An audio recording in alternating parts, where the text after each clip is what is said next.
Hi, welcome back guys. This is your friend, the What If guy, back with another fanfiction. This is the first part of What If Issei was the fastest human. Now before starting, please give this video a like and subscribe to the channel if you want more videos like this. Now let's get into the fanfic. There is a wide range of religions in the world that have become the greatest force dividing humanity, from childish disputes over which religious symbol is most accepted to continental wars deciding who holds the true code of values for mankind. It could easily be called a great foolishness in human evolution to need a doctrine to guide a difficult life, yet the cruel reality is that mythical beings exist and are the cause of human inefficiency as a species. But that might change. The new boy draws attention. Interesting, Rias thought. A rare reaction strong enough to send her loyal knight Kiba Hyoudo to follow the new student who had arrived at Cómo Academy.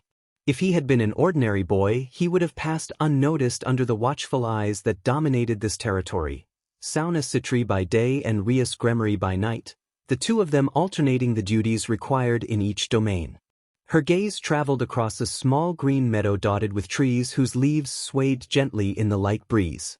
What captured her attention was a boy who could be called moderately handsome, slightly above or below average depending on the observer's taste. His relaxed, somewhat absent attitude did not make him stand out. What set him apart was the way he wore the uniform. While a boy should wear a black jacket with white trim over a long-sleeved white shirt with a black ribbon at the neck, black trousers, and brown dress shoes, this boy wore a white jacket with black buttons over a black shirt trimmed in white trousers, and black leather sneakers, essentially an inverted version of the academy uniform. That, combined with his carefree, reflective demeanor, placed him in a different category. He had short brown hair with bangs partially covering his eyes. One strand stood out with a vivid teal-green color, and two longer sections of hair hung alongside his neck, suggesting a peculiar attention to style. What drew the most notice were his striking teal-green eyes and a faint scar on his left cheekbone, an old cut that hinted at past dangers. Her eyes were about to leave that human when, in less than a millisecond, he vanished from the meadow. Stunned, Rias turned her head from side to side, searching for the strange boy who shone like a torch in the dark.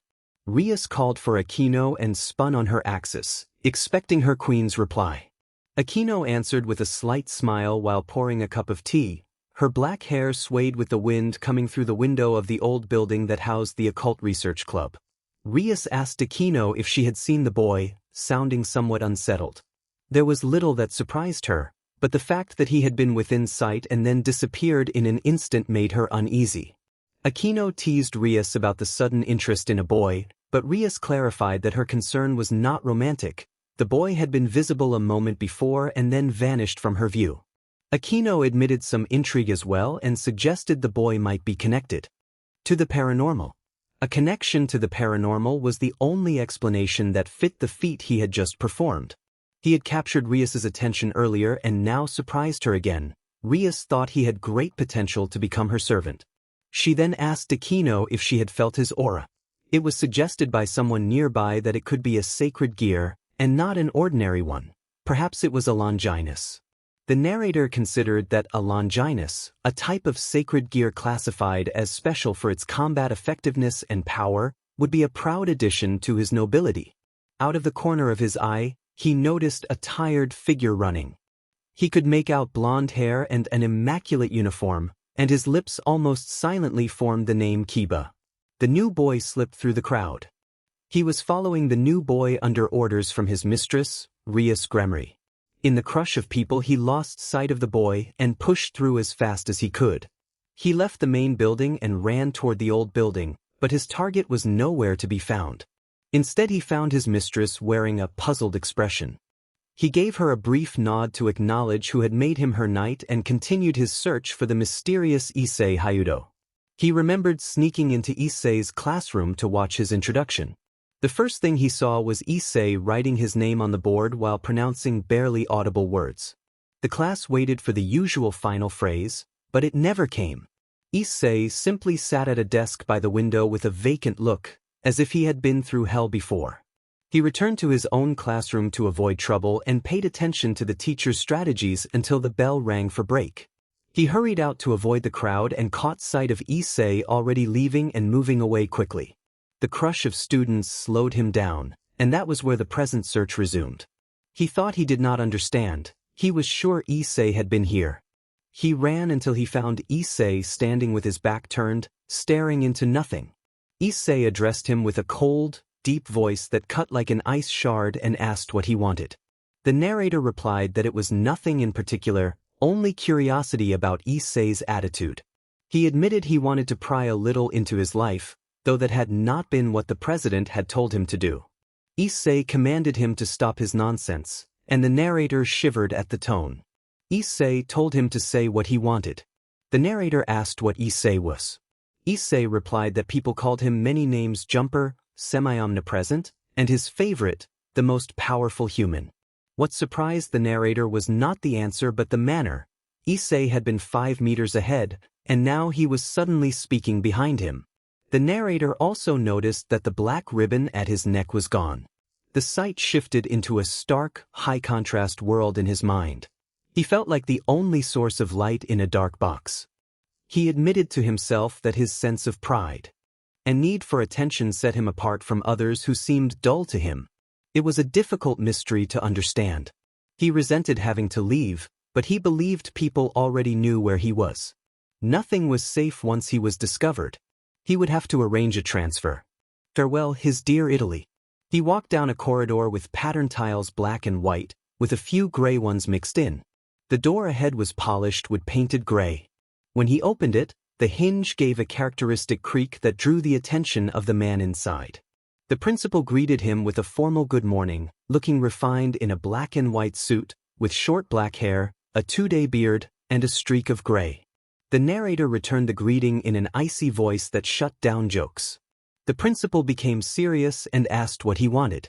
The narrator said he needed to transfer and referred to what had happened by being in the school. Each word felt heavy. The principal averted his eyes to the window behind him and said that the narrator had saved everyone and should not blame himself.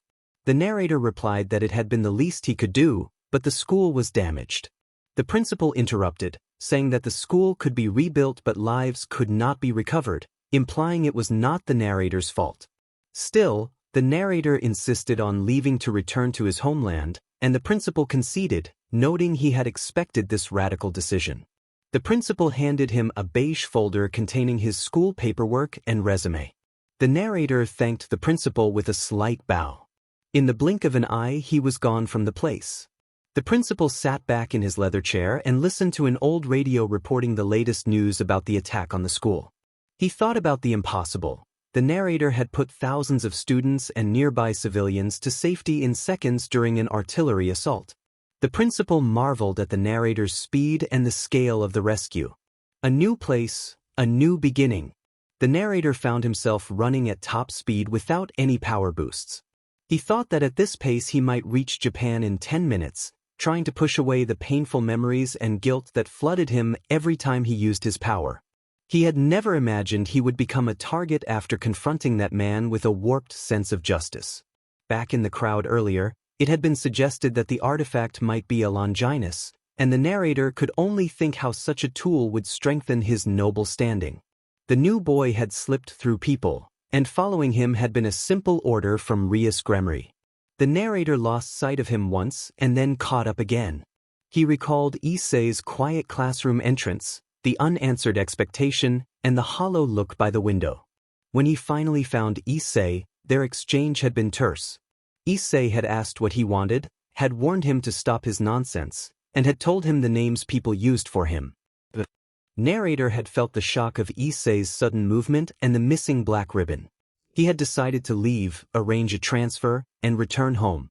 The principal had understood and provided the necessary documents. As he moved forward, he kept the memory of that rescue and the weight of the consequences with him. He ran toward a new start, carrying the burden of what he had done and the uncertainty of what would follow. The danger was not his alone. Those around him were threatened as well. The voice of the famed Red Dragon Emperor inside him remarked that he had saved them all and had not hesitated to use everything he had to do so. Issei resolved to never hesitate again and made that determination clear to the host within him. The Red Dragon Emperor teased that Issei seemed to wield another's sacred gear even better than his own. Issei told the dragon to be quiet and ended the exchange. At Kuo Academy, in the student council office, a refined girl with striking glasses sat calmly at her desk reviewing reports and finding the day dull. Far away, over the Sea of Japan, an apocalyptic-sized wave rose, driven by an unidentified high-speed object. The water along its path steamed from intense friction with the air as the object raced at more than 140,000 kilometers per hour, generating temperatures that could approach 500 degrees Celsius. The being moving at that speed cursed the friction and perceived the world in a stretched, hyper-slow motion. He had trained for a long time to reach this ability, though he could not say how long. An island appeared on the horizon. He intentionally took a long route over water so as not to vaporize anything along the way, relying only briefly on an anti-friction spell that could not sustain a very long trip. He gradually reduced his speed to pass between buildings more safely. 70% of the speed of sound felt comfortable, slow enough not to break the sound barrier but fast enough to remain inconspicuous. He arrived at his empty home and felt the absence of his parents keenly. They were safe, far away. His clothes had disintegrated during the journey, only his school papers had been protected by the anti-friction magic. He had grabbed a set of white clothes at subsonic speed on the way and promised himself he would pay for them later. After changing, he headed to Kuo Academy, which had recently begun admitting males. He walked at an ordinary pace to recover his breath from the sprint. Kuo Academy looked as he remembered. People stared at him as if he were strange, which he expected. He felt his ego swell. After all, to him they were dim lights compared to his presence. He walked toward the main office, thinking this would be a different start at a different high school. Then he sensed a very familiar atmosphere and hissed inwardly. Inside the main office he found the student council composed of demons, a sight that halted the pleasant beginning. A girl with black hair and glasses that shifted between violet and pink sat at the center and asked what he wanted. He told her he wanted to enroll at the school. Her expression was cold and skeptical, but she inquired why he wanted to join. He replied that it was nothing a demon needed to know. She looked surprised but ultimately enrolled him, perhaps on a whim. He suspected she would keep a close eye on him. The rest of the day passed in a foul mood. He blamed the demons for the children displaced by their actions, for the exile of his people to Italy, and for the loss of his father and sister. Those losses hardened his resolve. Hesitation meant defeat, so he vowed never to hold back in dangerous situations. At the end of the day, a blond boy followed him. Issei waited for the follower in an empty spot and answered the boy's questions while returning some of his own. In a sudden movement he walked up to the boy and removed the ribbon from his neck with a blur of motion that made the boy seem like a mannequin beside him. The boy reacted with astonishment. Issei taunted the boy to retrieve it if he could, then began to run toward a new building. The boy, smiling with the practiced charm of a prince, immediately gave chase. Issei ran at a normal pace, while the blonde displayed demon-enhanced speed, reaching nearly 60 meters per second compared to Issei's roughly 6 meters per second. Each time the blonde lunged to grab him, Issei dodged with a high-speed blur that left the pursuer baffled. It was oddly amusing to the blonde that Issei seemed to be playing along. Issei's mind drifted back to a memory from nearly 2 years ago and reminded him that one did not play with demons. The chase continued like a scene from an energetic anime, full of sudden bursts of speed and acrobatic evasions, the two of them cutting through the campus in a lively, non-lethal duel of skill and pride. A threatening-looking man with black hair and matching eyes spoke. I continued the game until I reached the 3rd floor of the new building. I said that I thought it was time to end the game and tossed the rope from the 3rd floor. The boy made an uncomfortable face, perhaps frustrated at not being able to reach me, but to his surprise I pulled the rope back out of my pocket. He began to ask how that could be, and I tossed the rope toward him so he had to move to catch it. I told him it had been fun and that I had assumed all demons were humorless killers. He replied that demons were not like that. Their race simply had a reputation. I watched his eyes to see whether he was lying. I said that the world's view of them seemed extreme and that he was the second demon who had played along with me since I had arrived a few hours earlier. The blond boy put the rope around his neck and asked with a puzzled expression who else I had spoken to. I said that the student council president had enrolled me despite my lack of manners, and I smiled slightly. These demons were starting to amuse me. He invited me to come meet his mistress and said she could tell me more about demons. A light breeze passed and stirred a nostalgic memory from nearly 3 years ago. I agreed and said I was curious to learn more. After all, knowledge is power. Then I sprinted toward the old building where I had sensed the strongest demonic energy, even stronger than the energy from the student council president. Light introductions followed. The sweet in my hands tasted delicious every time I bit into it, and I listened faintly to the conversation between the president and the vice president. Aquino asked what was worrying the president. The president answered that newcomers were on their way and wondered how they should be received.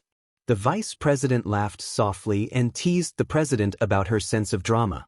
The president settled at her desk with her queen at her side. The president always enjoyed adding an air of mystery. A knock sounded at the club's main door. The president spoke firmly and told whoever was there to enter. The door opened slowly and Kiba, a senior student, stepped in accompanied by someone whose presence made my skin crawl.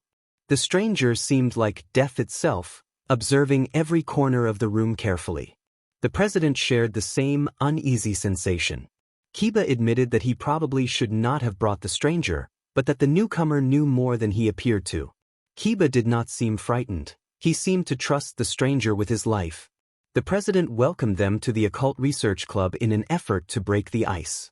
The stranger fixed a cold gaze on her and spoke in a tone that suggested a dangerous edge. He introduced himself with an icy demeanor, and I realized I had expected a mischievous, cheerful boy, but instead a fierce presence filled the room. The president, trying to appear strong despite her nerves, introduced herself as Rias Gremory, heir to the Gremory clan and sister of the current demon king. The vice president introduced herself as Aquino Himejima, queen to Rias, and she looked unusually flushed. The president then looked to me, indicating it was my turn to introduce myself. I said my name was Kaneko Tuju and deliberately avoided the newcomer's gaze so I could keep eating my snack. Kiba then introduced himself as Kiba Yudo with a respectful bow, appearing unafraid. Everyone waited for the special guest to speak, and he introduced himself as Issei Hyoudo. The president hesitated, as if wondering what to expect, but Issei spoke up and said he wanted to learn about them and asked for a reason not to cause harm. Whether sincere or provocative, his words carried weight. The vice president smiled faintly and asked if he was serious or merely speaking dramatically. Issei replied that she seemed to be the only one with a sense of humor.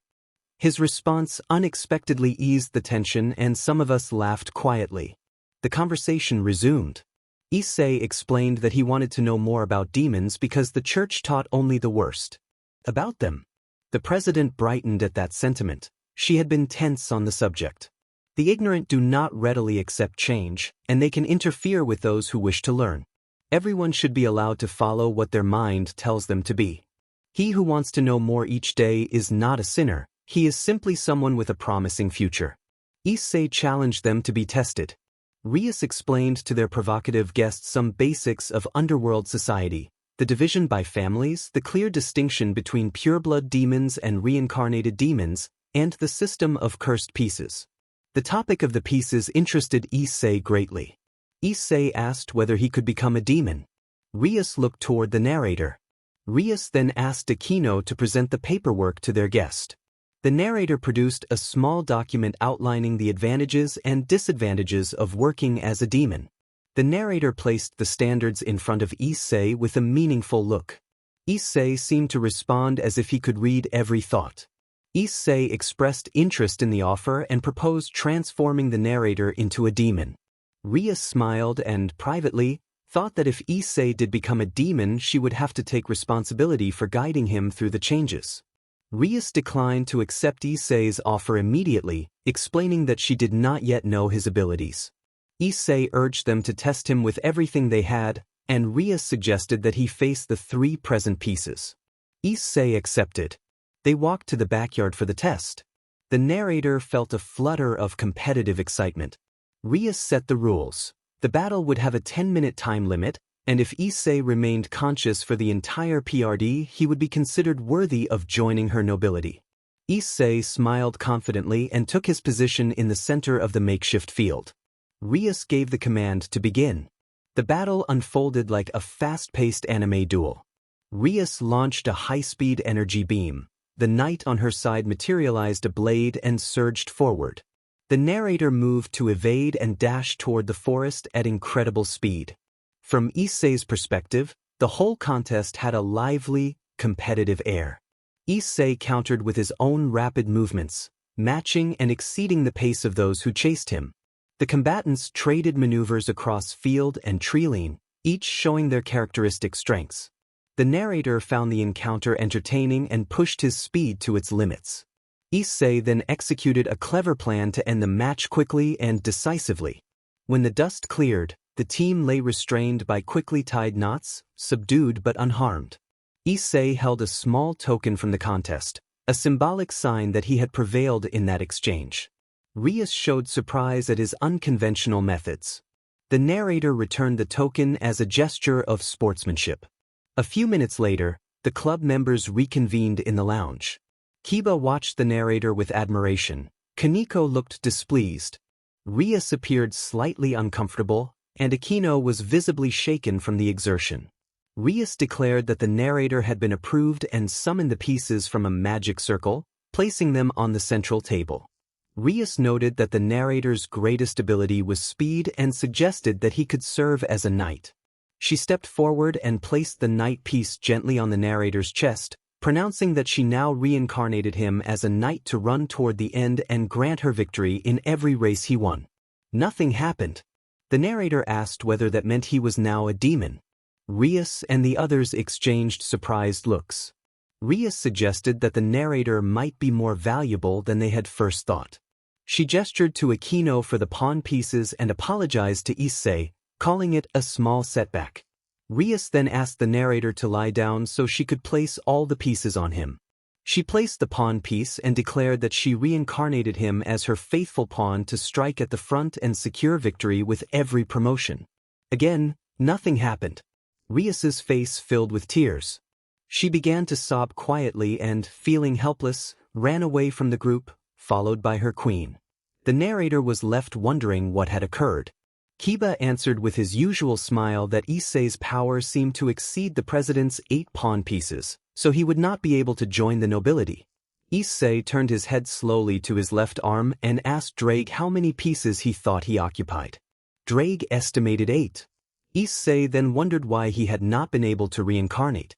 Drake explained that Issei alone was worth about 8 pieces and that he had acquired another sacred gear, a Longinus type, when he had killed that man. That second gear was also worth at least 8 pieces, so 8 pieces could not contain the force of 24.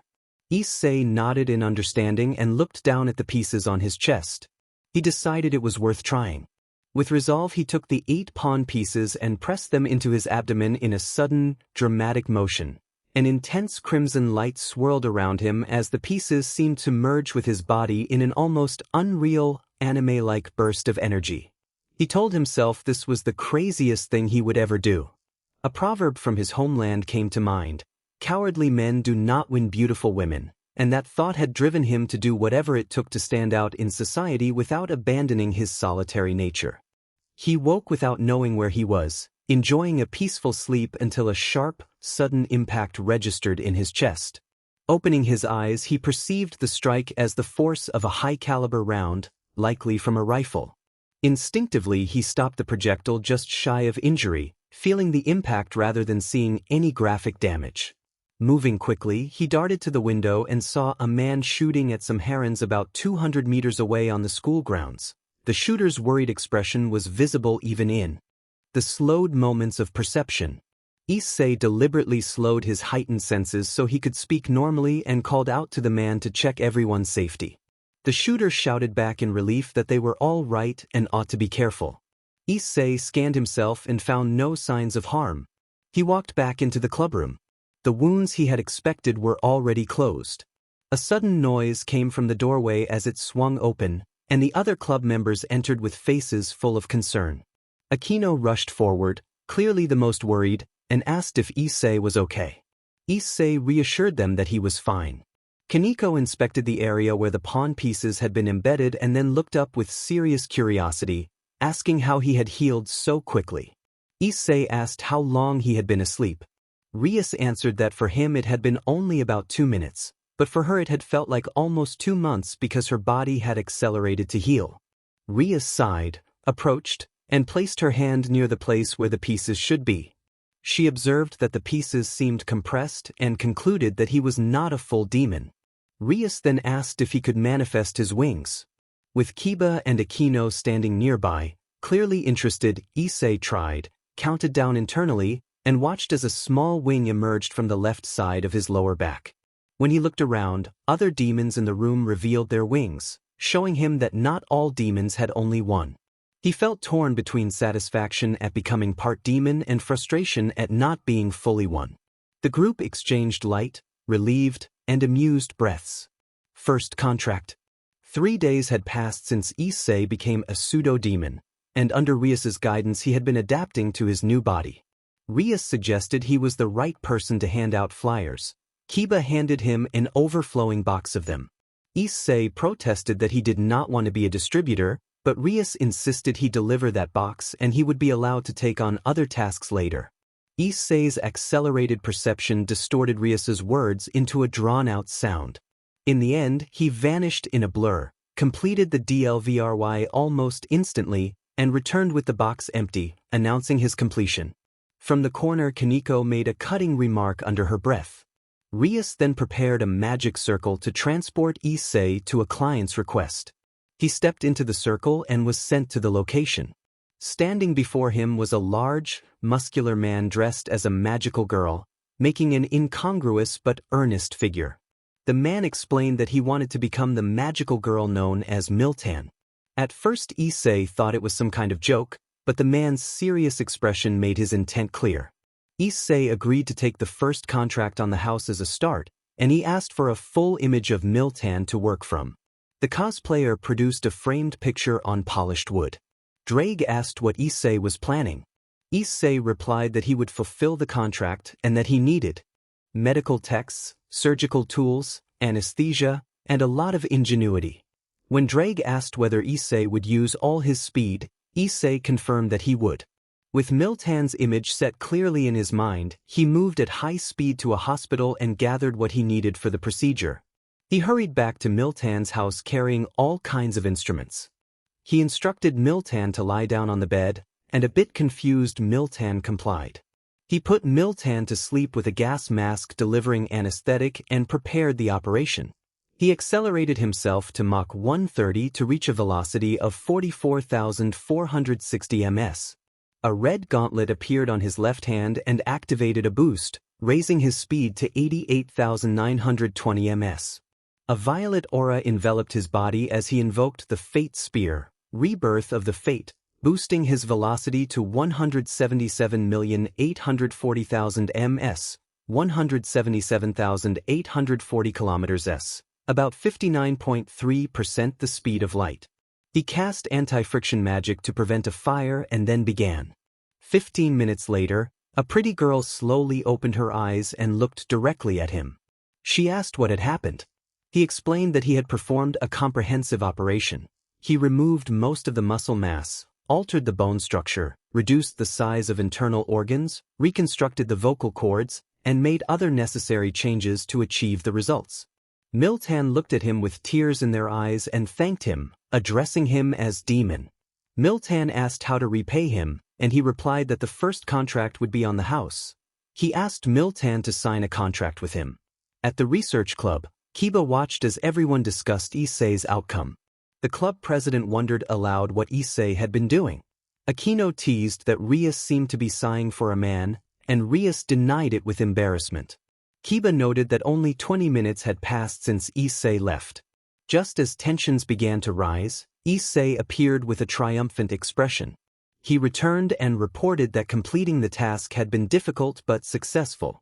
He walked to the president's desk and handed over a legally signed contract. The president expressed confusion, saying that Miltan's requests were supposed to be impossible. Issei took out his phone and showed photos. A before image of Miltan as a muscular individual who presented as male, and an after image showing Miltan transformed into a girl with twin tails, fair skin, and a magical girl outfit. The club reacted with stunned exclamations. After the initial shock, the members began to calm down. Kiba, still bewildered, asked how Issei had managed it. Issei admitted it had not been simple and that he had had to read many books thoroughly to practice a 10-minute surgical procedure. When Kiba asked how many books, Issei answered about 60, leaving everyone stunned again. Rias then asked about his speed. Issei explained that he normally moved at Mach 130 and that, when combined with the boosted gear and the Fate Spear, his effective speed increased dramatically. Rias reacted strongly at the mention of Fate Spear, went pale, and fainted. An hour later Rias began to wake, murmuring that she did not know what she had gotten herself into and what to do next. Once more composed, she fixed her gaze on Issei and asked him very seriously if he had killed Hanzo Shiranui. He nodded and acknowledged that he had defeated the previous most powerful human and taken his place, inheriting the hereditary sacred gear known as the 14th Longinus, the Fate Spear. Rias rose from the couch with the help of her queen and warned him that he would now be a hunting target for Hanzo's followers. He accepted the danger and insisted they would never catch him. Rias, visibly stressed, said she would speak with her brother about the situation. After a moment, she calmed and asked why he had killed Hanzo. He answered that he had sought power, and Hanzo had possessed it. He remembered the beginning.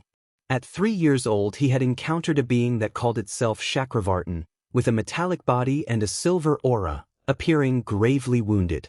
The being had asked what he wanted. He had replied that he wanted to be faster. The divine-looking figure had smiled lightly, uttered something like a final divine will, and then vanished, leaving him stunned on the path. After that encounter he began to run faster than anyone.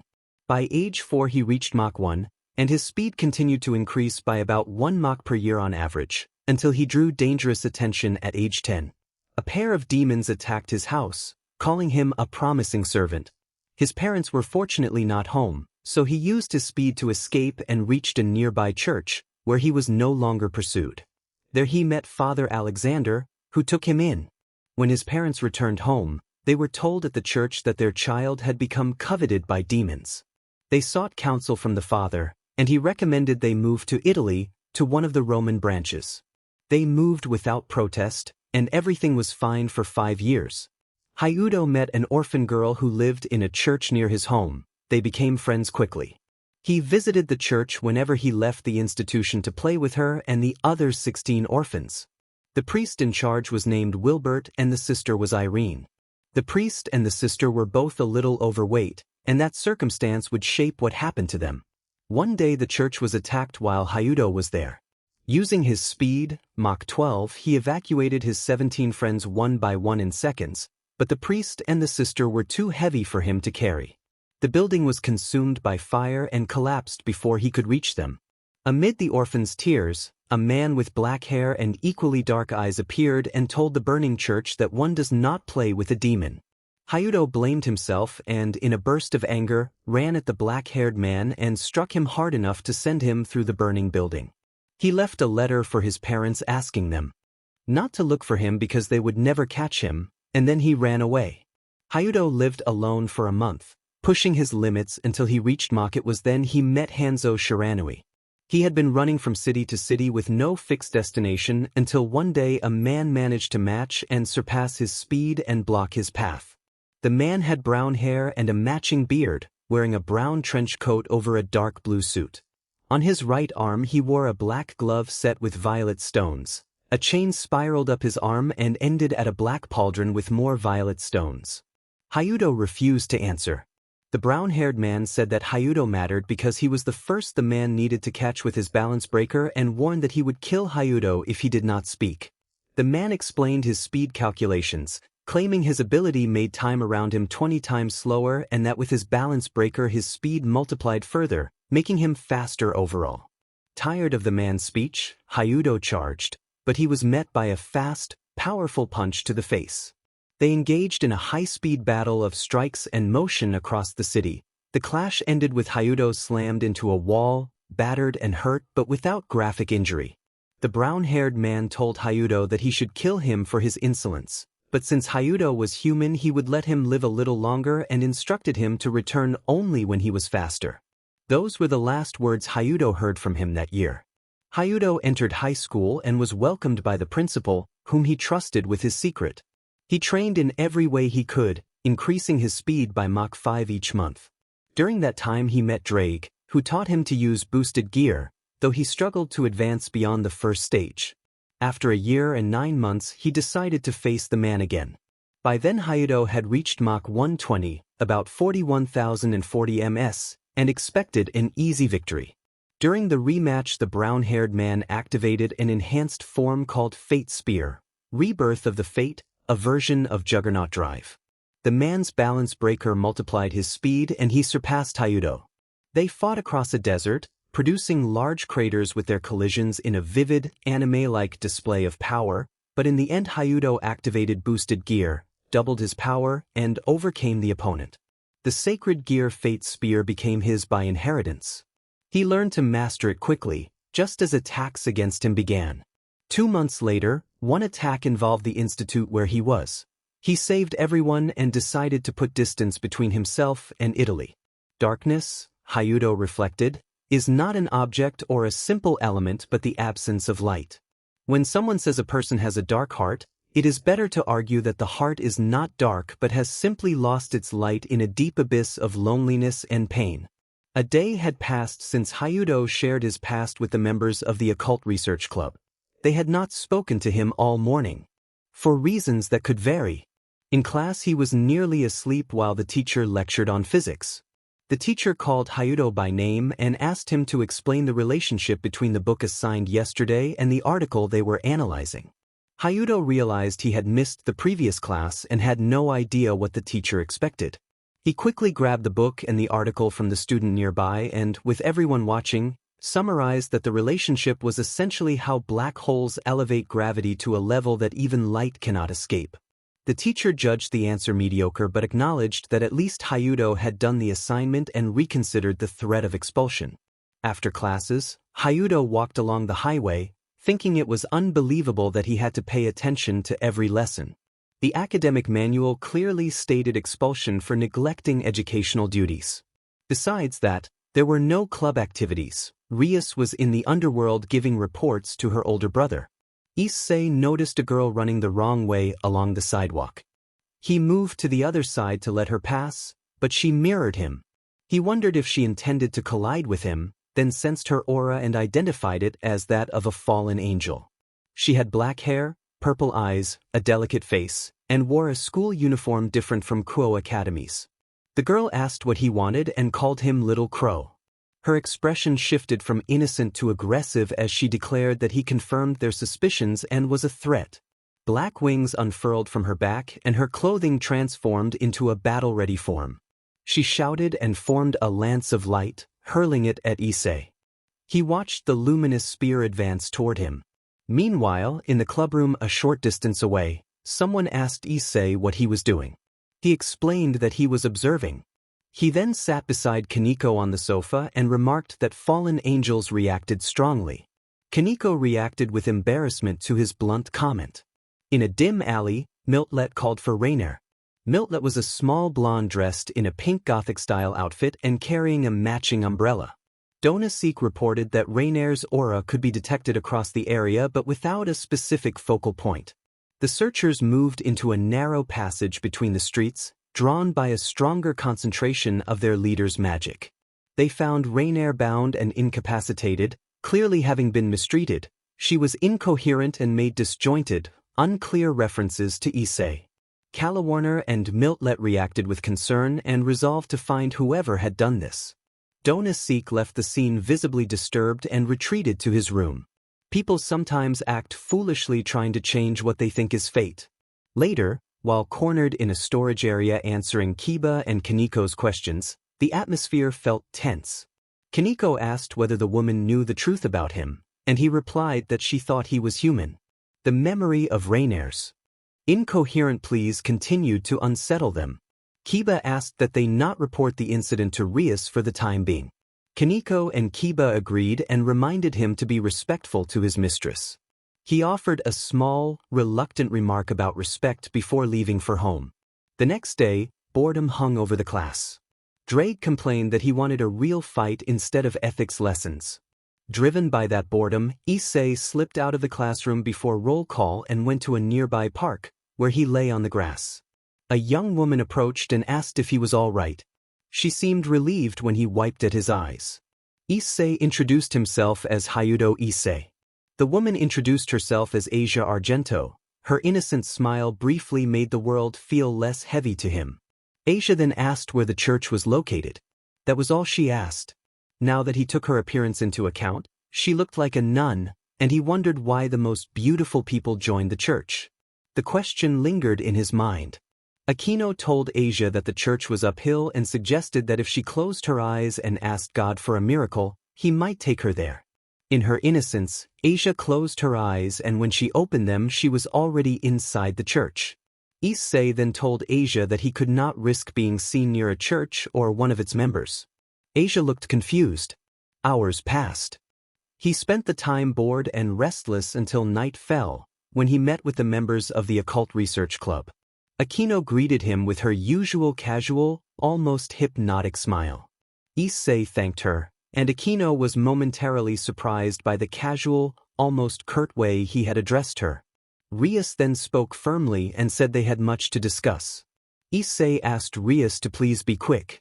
Rias explained that the underworld had searched for all kinds of data about him and that, oddly, heaven had gathered even more information about him than he had about himself.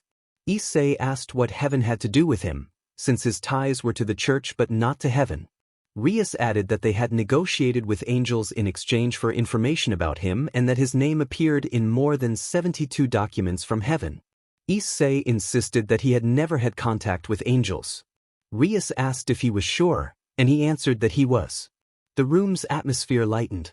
Rias said she would take his word and trust him. Her brother had told her not to worry too much about Issei's actions. With the matter clarified, she instructed the club to resume activities and asked Issei to stand in the magic circle, noting that there was a request directed to any club member. Issei stepped into the circle and was immediately transported to a house with a gloomy, macabre atmosphere. Voices inside pleaded and condemned. Someone cried for mercy while other voices insisted that those who followed demons were no different from demons. He activated his anti-friction ability and moved into the darkness. The house was not very old but was deprived of light. He continued down the hall and found his client in the main room, lying on the floor and badly injured. A man of middle age with short brown hair and gray eyes lay there. His clothes were soaked with his own blood. The cause of the injuries stood there, lowering a sword of light toward the victim's neck. The attacker wore the uniform of an exorcist, had white hair, and a crazed smile. Issei scooped the man up and rushed him to the hospital, leaving him in emergency care so the doctors could treat him. Once he was certain his client was in good hands, he returned to the house to confront the assailant. The attacker wore a confused expression and seemed to be shouting at someone when Issei entered. Issei demanded to know why he had attacked the client. The attacker cursed that the client had called a demon to save him, then stood and produced a pistol to pair with his sword of light. Issei identified him as Father Fried. Before Fried could introduce himself, Issei's fist struck and cut him off. Issei told him to be grateful that he had no desire to kill and ordered him to kneel, warning that he might spare him. Father Fried sprang up and shouted that no one could kill him. He then fired his large weapon, sending 18 shots in rapid succession. Issei remained unscathed, and when the bullets fell harmlessly to the floor, he indicated that it was time to end the confrontation. He was ready to finish Fried when he spotted Asia's blonde hair in a corner and stopped, moving instead toward her. Asia appeared confused and explained that she had been helping Father Fried with exorcisms, unaware of how close Fried had come to crossing a line. Fried prepared to strike again, but Kiba had materialized from a magic circle and began to engage the exorcist. Kiba asked the priest if he was all right, which only added to Issei's confusion. Rias, Aquino, and Kaneko soon emerged from the circle as well. Aquino announced that the client was safe and suggested they withdraw. A heavy, murderous intent began to fill the room, and Issei told everyone that this was a matter to be settled man to man and that they should leave. The club members felt his anger for the first time. They understood that Issei's ire was triggered when someone declared another's life insignificant and disposable. He told Fried to say goodbye. Before anything else could happen, a magic circle opened in the ceiling and 4 fallen angels descended. One of them, Rainier, rushed forward and called Issei's name with urgent enthusiasm while the others followed closely. A small blonde in a gothic dress peered forward and asked if that was Issei. Rainier confirmed it. The fallen angels pleaded with Issei to accept them and to allow them to join him. Issei reacted with surprise at the sudden and chaotic development. That was what the only male fallen angel said. He thought that the chemical reactions released in any situation had only 2 perspectives, convenient or inconvenient. One day someone invited the girl they had always liked out and she accepted. That had been convenient. If she had refused, it had not. He reminded himself not to let such chances slip away. He had not had many awkward moments in his life, only the time his mother caught him stealing snacks and his parents called the shopkeeper to sit at the dining table and lecture him about morality. Now the setting felt very similar. He sat between Rainier and a blonde girl with pigtails in a frilly dress, with Rias on a seat opposite him. Behind him stood a violet-haired girl, and nearby were a tall man with a hat and Fried. Rias's queen, knight and rook were next to her, all with sharp gazes. Rias demanded an explanation for the situation.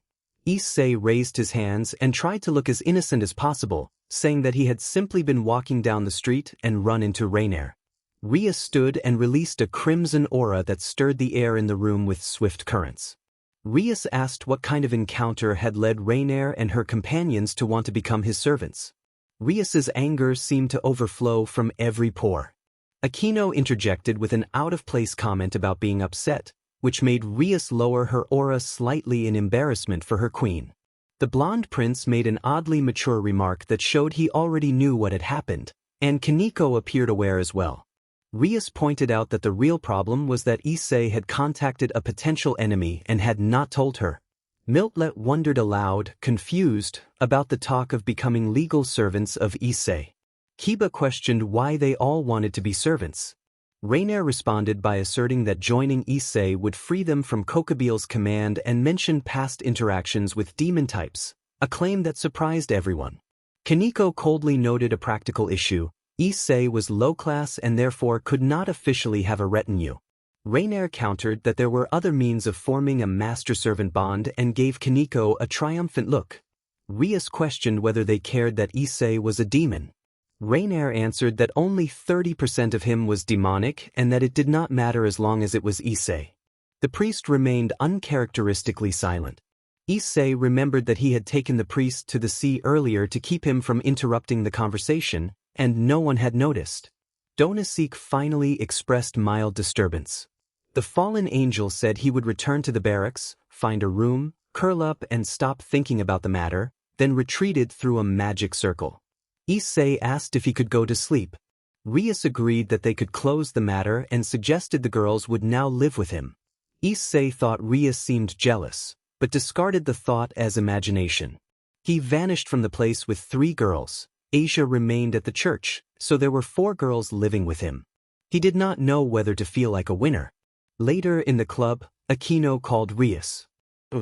Aquino hinted at curiosity about a private experience. Rias, distracted, blurted out an answer and then corrected herself.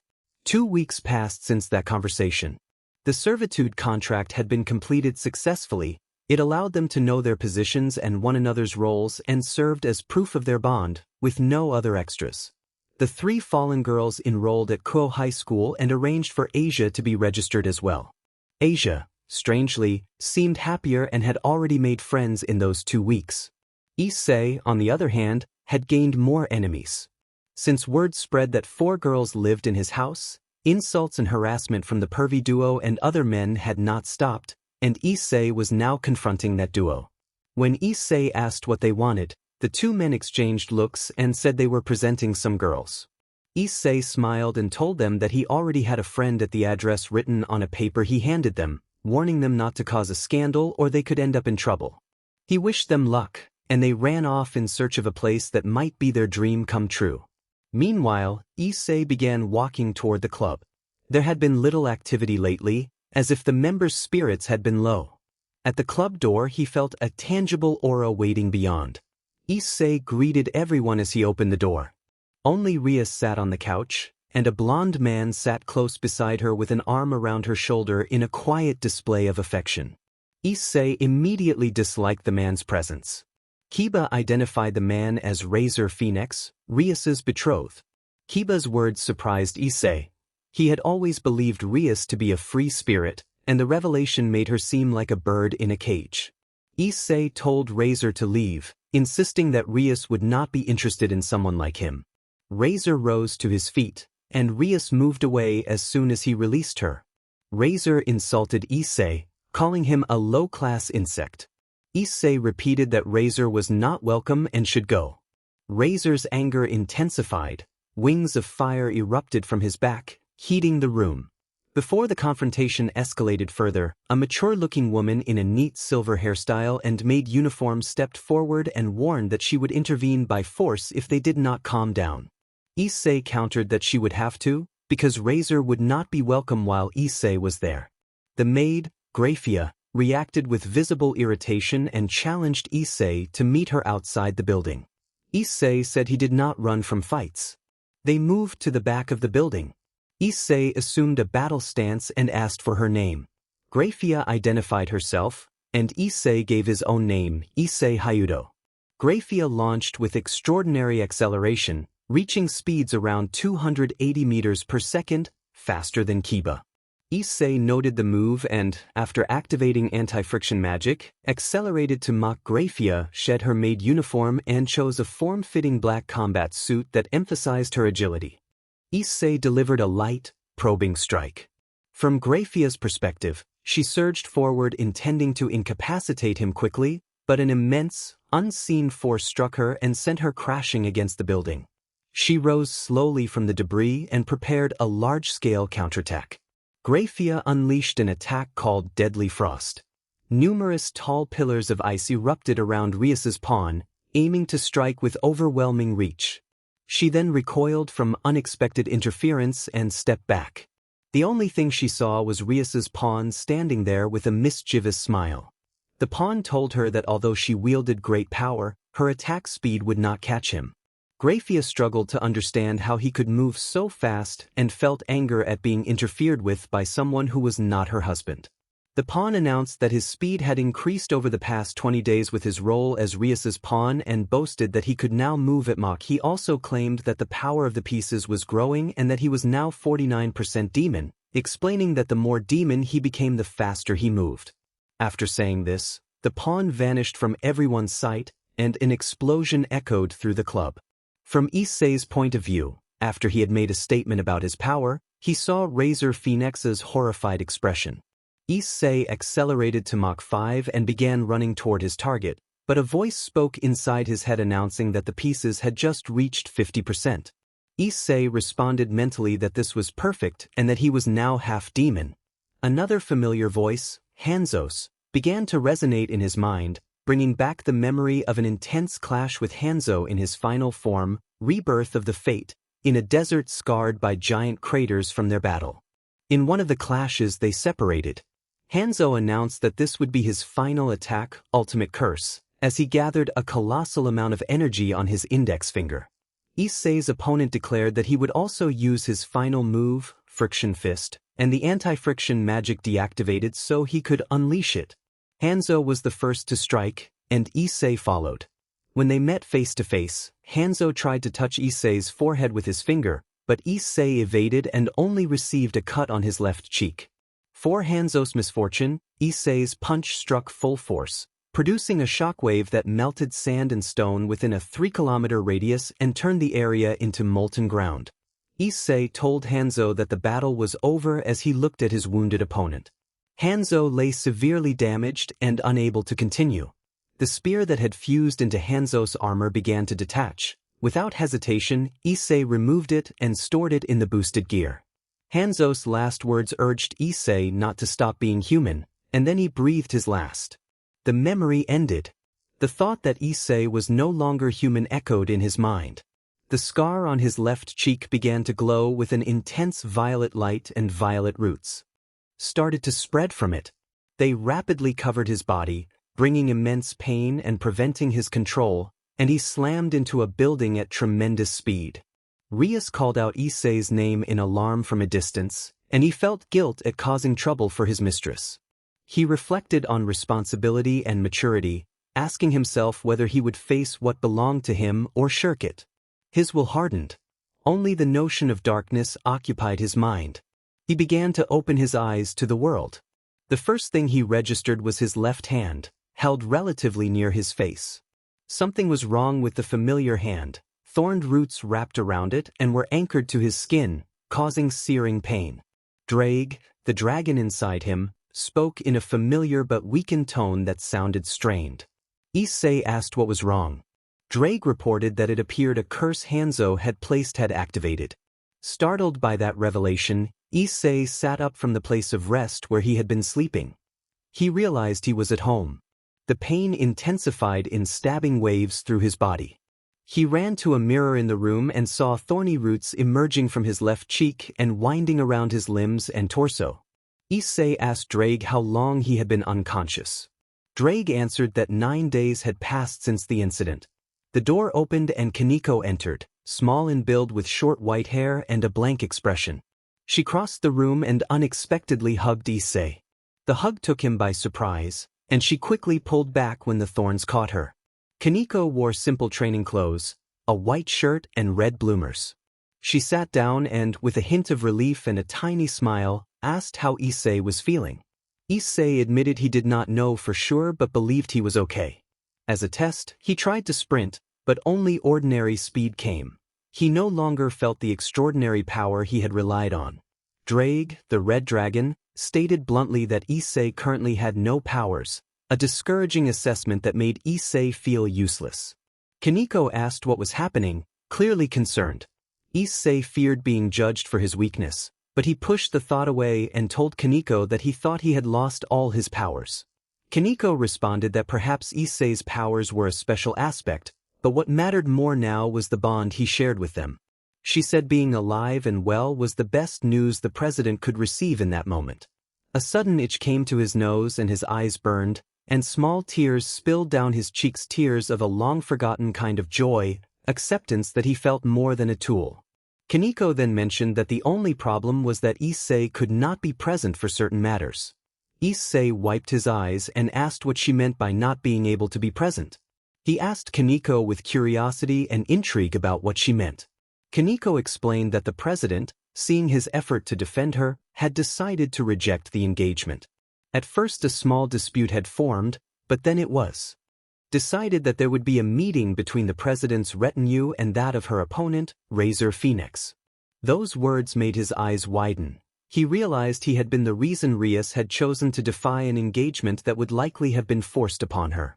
He told Kaneko that he would participate in that meeting. Kaneko looked at him in surprise and asked how he intended to do that, noting that he barely managed to stand. He smiled and replied that with will anything could be achieved, and asked her to trust him. His smile grew, and Kaneko gave a small supportive smile in return. Unexpected events followed. After an emotional conversation, Kaneko and he went to the main dining hall, where no one else was present. He asked Kaneko where everyone was while looking around. Kaneko replied that they were training, and that Rainer-sama, Kalawarner-san, and Miltlet had offered to help with the exercises. The answer surprised him. He had not expected that from the fallen. He asked Kaneko for help with something, and she immediately agreed, though she made a strange face and reminded him that perverted behavior was forbidden. He laughed softly and reassured her that she could be calm. What he wanted was simply to return to a normal perception of the world. He explained that after so long he could barely sense the world at a normal pace. Now he could hear people speak normally but needed to recover his speed. Kaneko watched him for a few seconds and then sighed. She admitted that she might not be able to match the pace he wanted to return to, but she would try something now. Suddenly she moved close, placed him on the furniture, and sat near him so that her face was very close to his. She commented on his powerful aura and expressed concern about being forgotten once Rias took her place. Kaneko quickly stepped back and apologized for getting carried away. He said he did not know how to respond to the situation, but promised she would not be left behind. Kaneko hugged him again, more comfortably now that the spines were absent. He asked her if she knew how to meditate, and she confirmed that she did. A spear began to materialize in his left hand. It was about 2 meters long, with a curved silver edge on one end and a sharp violet crystal on the other. He said he needed to speak with whatever lived inside the weapon and accepted his purpose. Kaneko suggested he sit on the furniture, then she sat in his lap and released an aura that focused on the fate spear. They attempted to communicate with it. The world began to blur like wet paint in the rain, and before them appeared a woman with violet hair and green eyes, delicate features, and a single white dress. The spirit asked what he desired, and he answered that he wanted to recover his speed. The spirit reminded him that Hanzo had warned him not to abandon his humanity and that he had ignored the warning, so this was the result. He thought on her words and replied that he had understood Hanzo's words as a warning rather than a command. The spirit agreed that it had been a warning and cautioned that the path he was taking would only increase Hanzo's curiosity. She explained that Hanzo was proud of his role. Anyone who tried to take the position of the god of speed would not have an easy time. He insisted that he did not intend to steal that position. The spirit added that merely wanting greater speed placed him in the category of a rival. Those words unnerved him slightly. The imagined world around them distorted. Kaneko vanished and the scene became a dark void.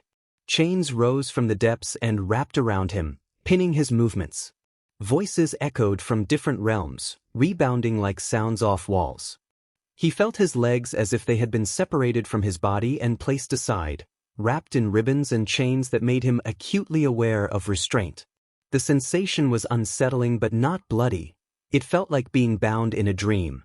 The spirit looked down from above with intense violet eyes and asked whether he was willing to accept the destiny that awaited him. He answered that he would accept his fate and never regretted his decisions. The spirit smiled widely at his response, then the restraints eased. His legs returned to their place and the objects that had bound him vanished. The illusory space shifted back, and he found himself standing again before the fate spear's spirit. The spirit challenged him to prove he was not just another and to meet her expectations, addressing him by name Issei Hyoudo. With those words she faded and the unreal scene broke apart. He appeared in the room with Kaneko in his lap. Issei told Kaneko that he had succeeded, but her expression remained frozen, as if time itself had been slowed around her. A blonde figure at the window telepathically told him that it was time to fight, his tone radiating arrogance. Issei mentally branded the man the god of speed. The blonde added telepathically that it was also time to trade blows. Issei reflected on the nature of worthy rivals. Those with great power seek opponents who push them to their limits, who almost defeat them and force them to grow. That was not exactly Issei's preference. He did not relish fighting, he preferred saving others, and if saving required killing he would not hesitate. That determination had led him to end Hanzo, his first rival, during their second clash. Issei disliked anyone who disturbed his life, and those who sought trouble with him usually found it and found it too quickly. Before him stood an enemy with sun-gold hair, alabaster skin, violet eyes, and a smile on the edge of madness. The blonde wore a white tunic that covered his body completely. Issei wore only white shorts and a black shirt. Kaneko, still motionless in his lap, wore Koa's sports uniform. The blonde telepathically commanded him to come. An interdimensional door opened behind the man. Responding to the challenge, Issei slid Kaneko gently onto the blue-sheeted bed so she would fall back safely. For her, no time had passed at all. When he rose to follow, the blonde stepped through the portal, and Issei moved after him at incredible speed. Issei mentally asked where he was going as the distance between them expanded to more than 200 meters. He chased at over 66,000 meters per second, a speed he had only recently gained after fully accepting his demonic side. He could now move at about Mach 195, roughly 50% faster than before he joined Rias's noble house. Adrenaline and motion blurred the details until the portal spat them into a barren expanse lit by a nearby star. The temperature hovered below 10 degrees Celsius and the air was thin enough to make breathing difficult. The runner stopped, and Issei mirrored the action when he drew near. Using vocal sound now that their relative velocities allowed it, Issei asked where they were. The blonde explained that the place had once been inhabited, but every form of life had vanished long ago. The oxygen they were breathing now was merely the remnants of that prior biosphere. Issei accused him mentally of having wiped out the planet. The blonde gave a mocking smile and glanced toward the stars, then told Issei to find out for himself. A golden aura began to cloak the blonde. The white garment transformed into a lightweight armor with golden accents, appearing more like a tightly fitted fabric than heavy metal, though it gleamed in places. From within, the Red Dragon Emperor spoke to Issei and told him it was time. The dragon's voice urged him to use its power. Issei mentally answered that it was the second time he had to rely on the dragon for a serious reason. The sacred gear on his hand emitted its characteristic announcing sound as it shifted into place. The gauntlet was made of a hard, metallic-like material the color of the dragon deep red, like embers of a fire. A peculiar green gem glowed on the back of the hand, and at its center a lock-shaped motif suggested it required a key. He activated the gear's boost, temporarily doubling all his abilities. The violet-haired inhabitant inside him urged him to show his determination. In response, Fate's spear manifested in the palm of his left hand. A spear with a sharp edge at one end and a violet crystal at the other that resembled a second blade. He engaged Balance Breaker and Time Slow, the spear fusing to his left shoulder and integrating with the boosted gear, and then invoked the Rebirth of Fate, preparing himself for the confrontation ahead. At the last sound, his entire body, including his face, was sheathed in black armor with violet accents and crystals of the same color, the largest one embedded in his chest. The design favored mobility and comfort rather than heavy protection. The only contrasting piece was the red gauntlet that remained in place. Retivas introduced himself, saying the narrator deserved to know his name before leaving the corporeal world. A tense silence followed. The armor emitted an activation tone and the field called slow engaged. Time around them thinned and stretched. Combined with the narrator's doubled speed, he estimated his movement through space-time at roughly 266,760 km/s, about 88.98% of the speed of light. Confident in that velocity, he launched himself at his rival to begin the battle. The narrator reflected that Fate's spear, known as the Spear of Fate, was a sacred gear that allowed its wielder to slow time. In its base state, the slow activation reduced the flow of time by a factor of 20. In the Balance Breaker mode it increased that reduction tenfold to 200, and in its rebirth of the Fate form it multiplied again to 2,000 times. Without engaging any anti-friction magic, the narrator unleashed a storm of strikes. Each blow carried immense energy, melting and warping whatever it struck, but Retivas evaded them with eerie ease, as if avoiding the clumsy swipes of a less experienced opponent. Retivas taunted the narrator, asking if that was all. Anger flared. The narrator charged again and hammered at his target. The battlefield beneath them transformed into a roiling sea of molten rock by the sheer force of their clash. The heat and energy were overwhelming to an ordinary being, yet neither seemed affected. Notably, Retivas absorbed one of those impacts and remained apparently unharmed. Retivas repeated his taunt, and the narrator's frustration boiled over. They exchanged blows so rapidly that shockwaves echoed across the planet. The planet, roughly 100,000 kilometers in diameter, felt the strain of their engagement as they circled it many times in a breath. After 10 seconds, the narrator suddenly noticed his speed collapse dramatically. Retivas issued a telepathic jibe about moving like a slow creature, and before the narrator could react he was struck in the face and hurled thousands of kilometers. During that flight he endured an onslaught of impacts delivered in a blur, so many blows in a fraction of a second that they felt like hundreds of thousands, until he finally slammed into a blazing volcanic peak and was buried under its intensity. Retivas spoke again, saying that fighting the narrator had become uninteresting because the narrator reminded him of his younger sister, Syria, whom he described as weak but brave. The narrator called out telepathically to ask what had happened to Syria. Retivas answered coldly that he had killed her and then added that the spirit the narrator had been conversing with inside the fate spear was in fact the goddess and sister of the speed god. The revelation froze the narrator's thoughts. Disbelief and fury rose at the notion that someone could slay his own sister. The narrator demanded why Retivas had done it. Retivas replied that it had been done on a whim. He had always been irritated by her seriousness. He mentioned that she had been his first rival and had possessed the ability to slow time to immense degrees, but his explanation was cut off as a growing aura began to radiate from the narrator, spreading across the battlefield. The narrator called to the Red Dragon Emperor, Drake. Drake answered and listened. The narrator asked what Drake would require in exchange for lending the balance breaker needed to defeat Retivas. Drake stipulated a price, the narrator's left arm. The narrator agreed to the terms, and Drake accepted. Upon invoking the balance breaker, Speeder Scale Mail transformed the narrator's armor. The black plates flamed into a brilliant red, details turned gold and green gems materialized, most notably the gem on the chest, which fused with the violet crystal of the fate spear. The dragon inside affirmed that the opponent was about to face the consequence of that change. Syria, the spirit within the spear, provided a final gift: time eyes to perceive movement at superluminal scales. Green, high-speed lenses manifested before the narrator's eyes. A vast, turquoise-tinged aura pulsed around him, matching the new glint in his eyes and the streak of hair that marked him.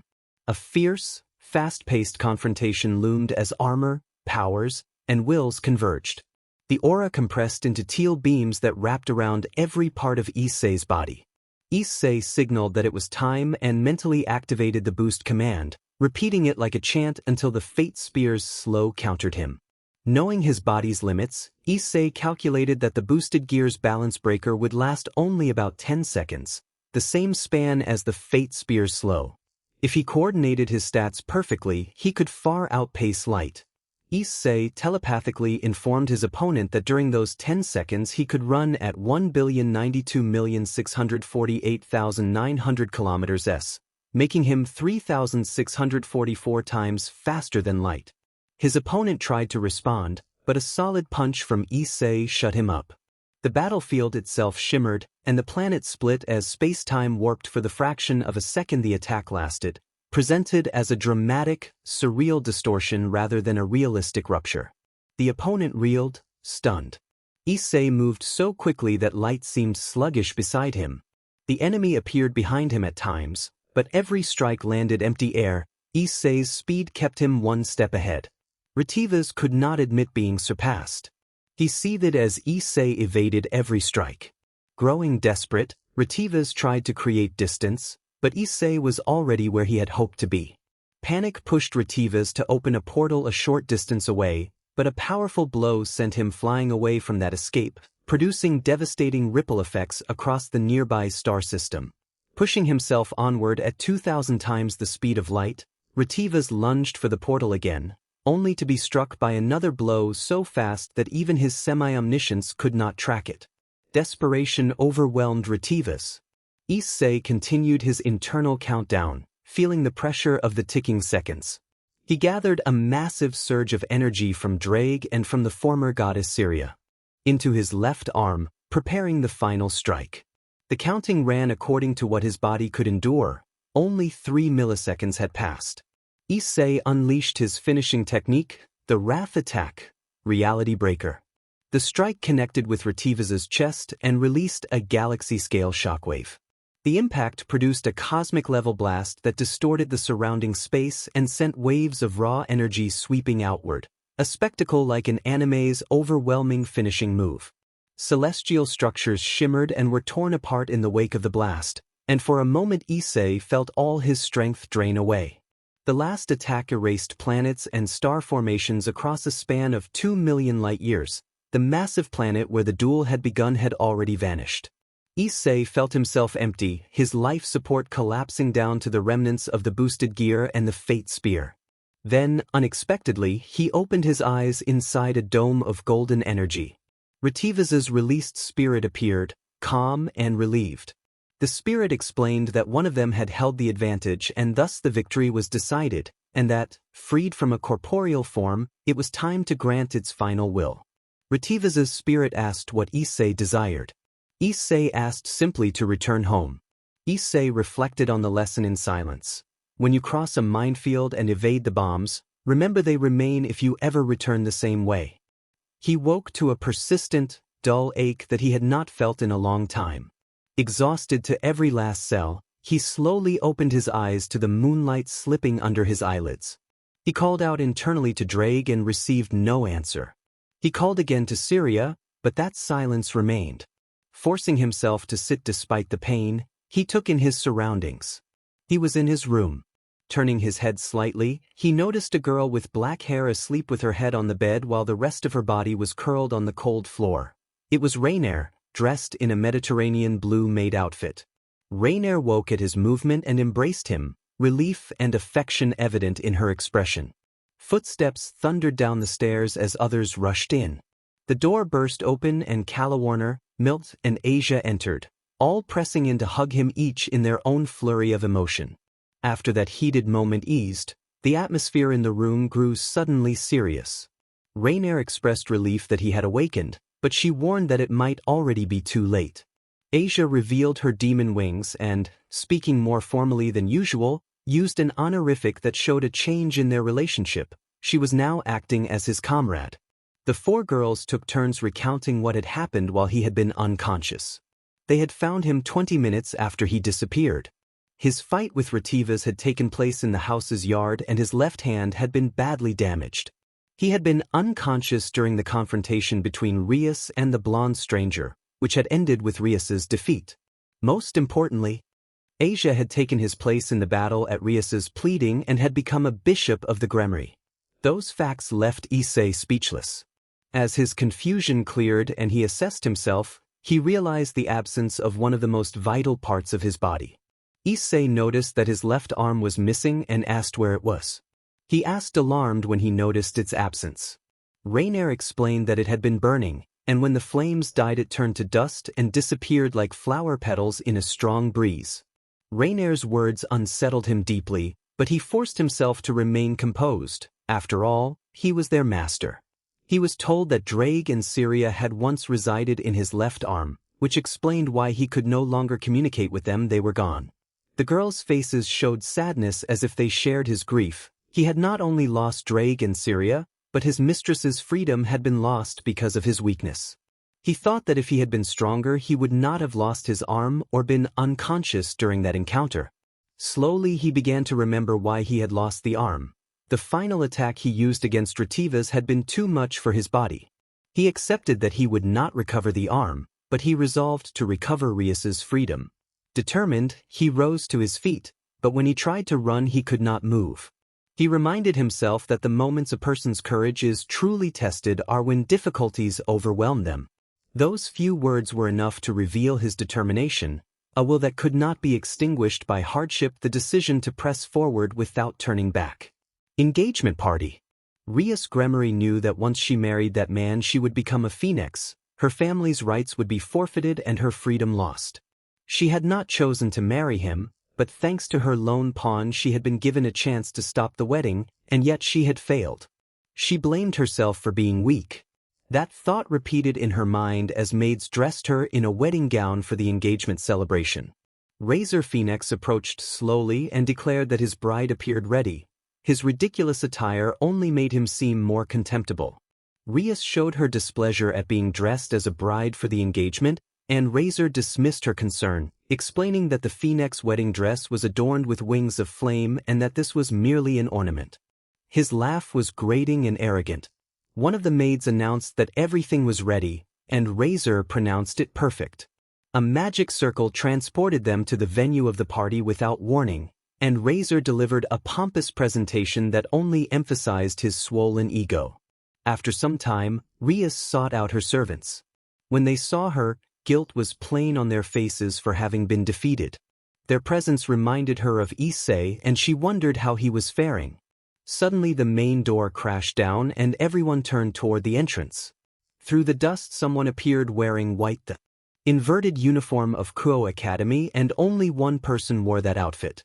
Akino, Kaneko, and Kiba called his name in that order and rushed to meet him. They and Rias all noticed the same thing. His arm was gone. Kiba manifested blades in both hands and positioned himself in front of Issei to protect him from the guards who had come to capture him. Issei met the threat head-on and challenged Razor Phoenix to a duel for Rias Gremory's hand. The announcement stunned the room.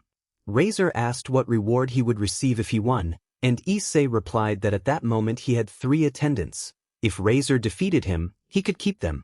Issei used magic to present the 3 girls Rainier, Miltlet, and Calawarner. Razor, amused at the prospect of gaining trophies, accepted the challenge and taunted Issei, noting he had heard Issei had not been in good condition and had been unable to prevent the fall of his companions one by one.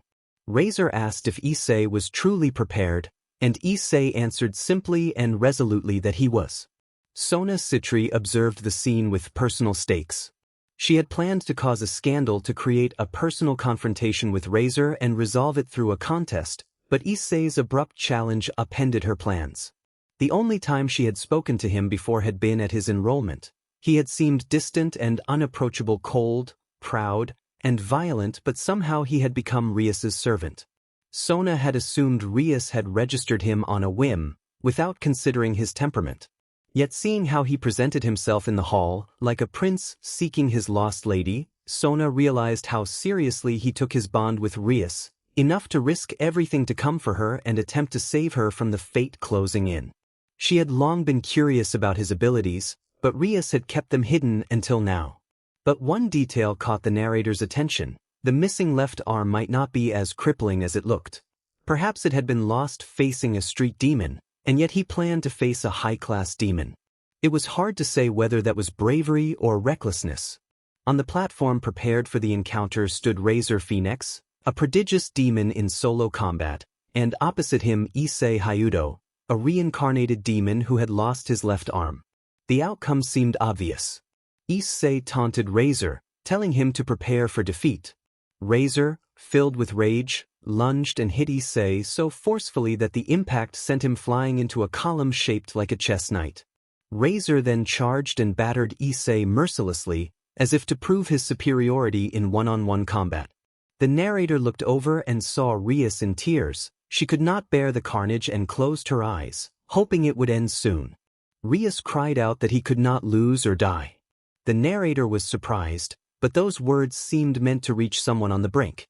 Razor raised his fist, which ignited with fierce flames, intent on reducing Issei to ashes.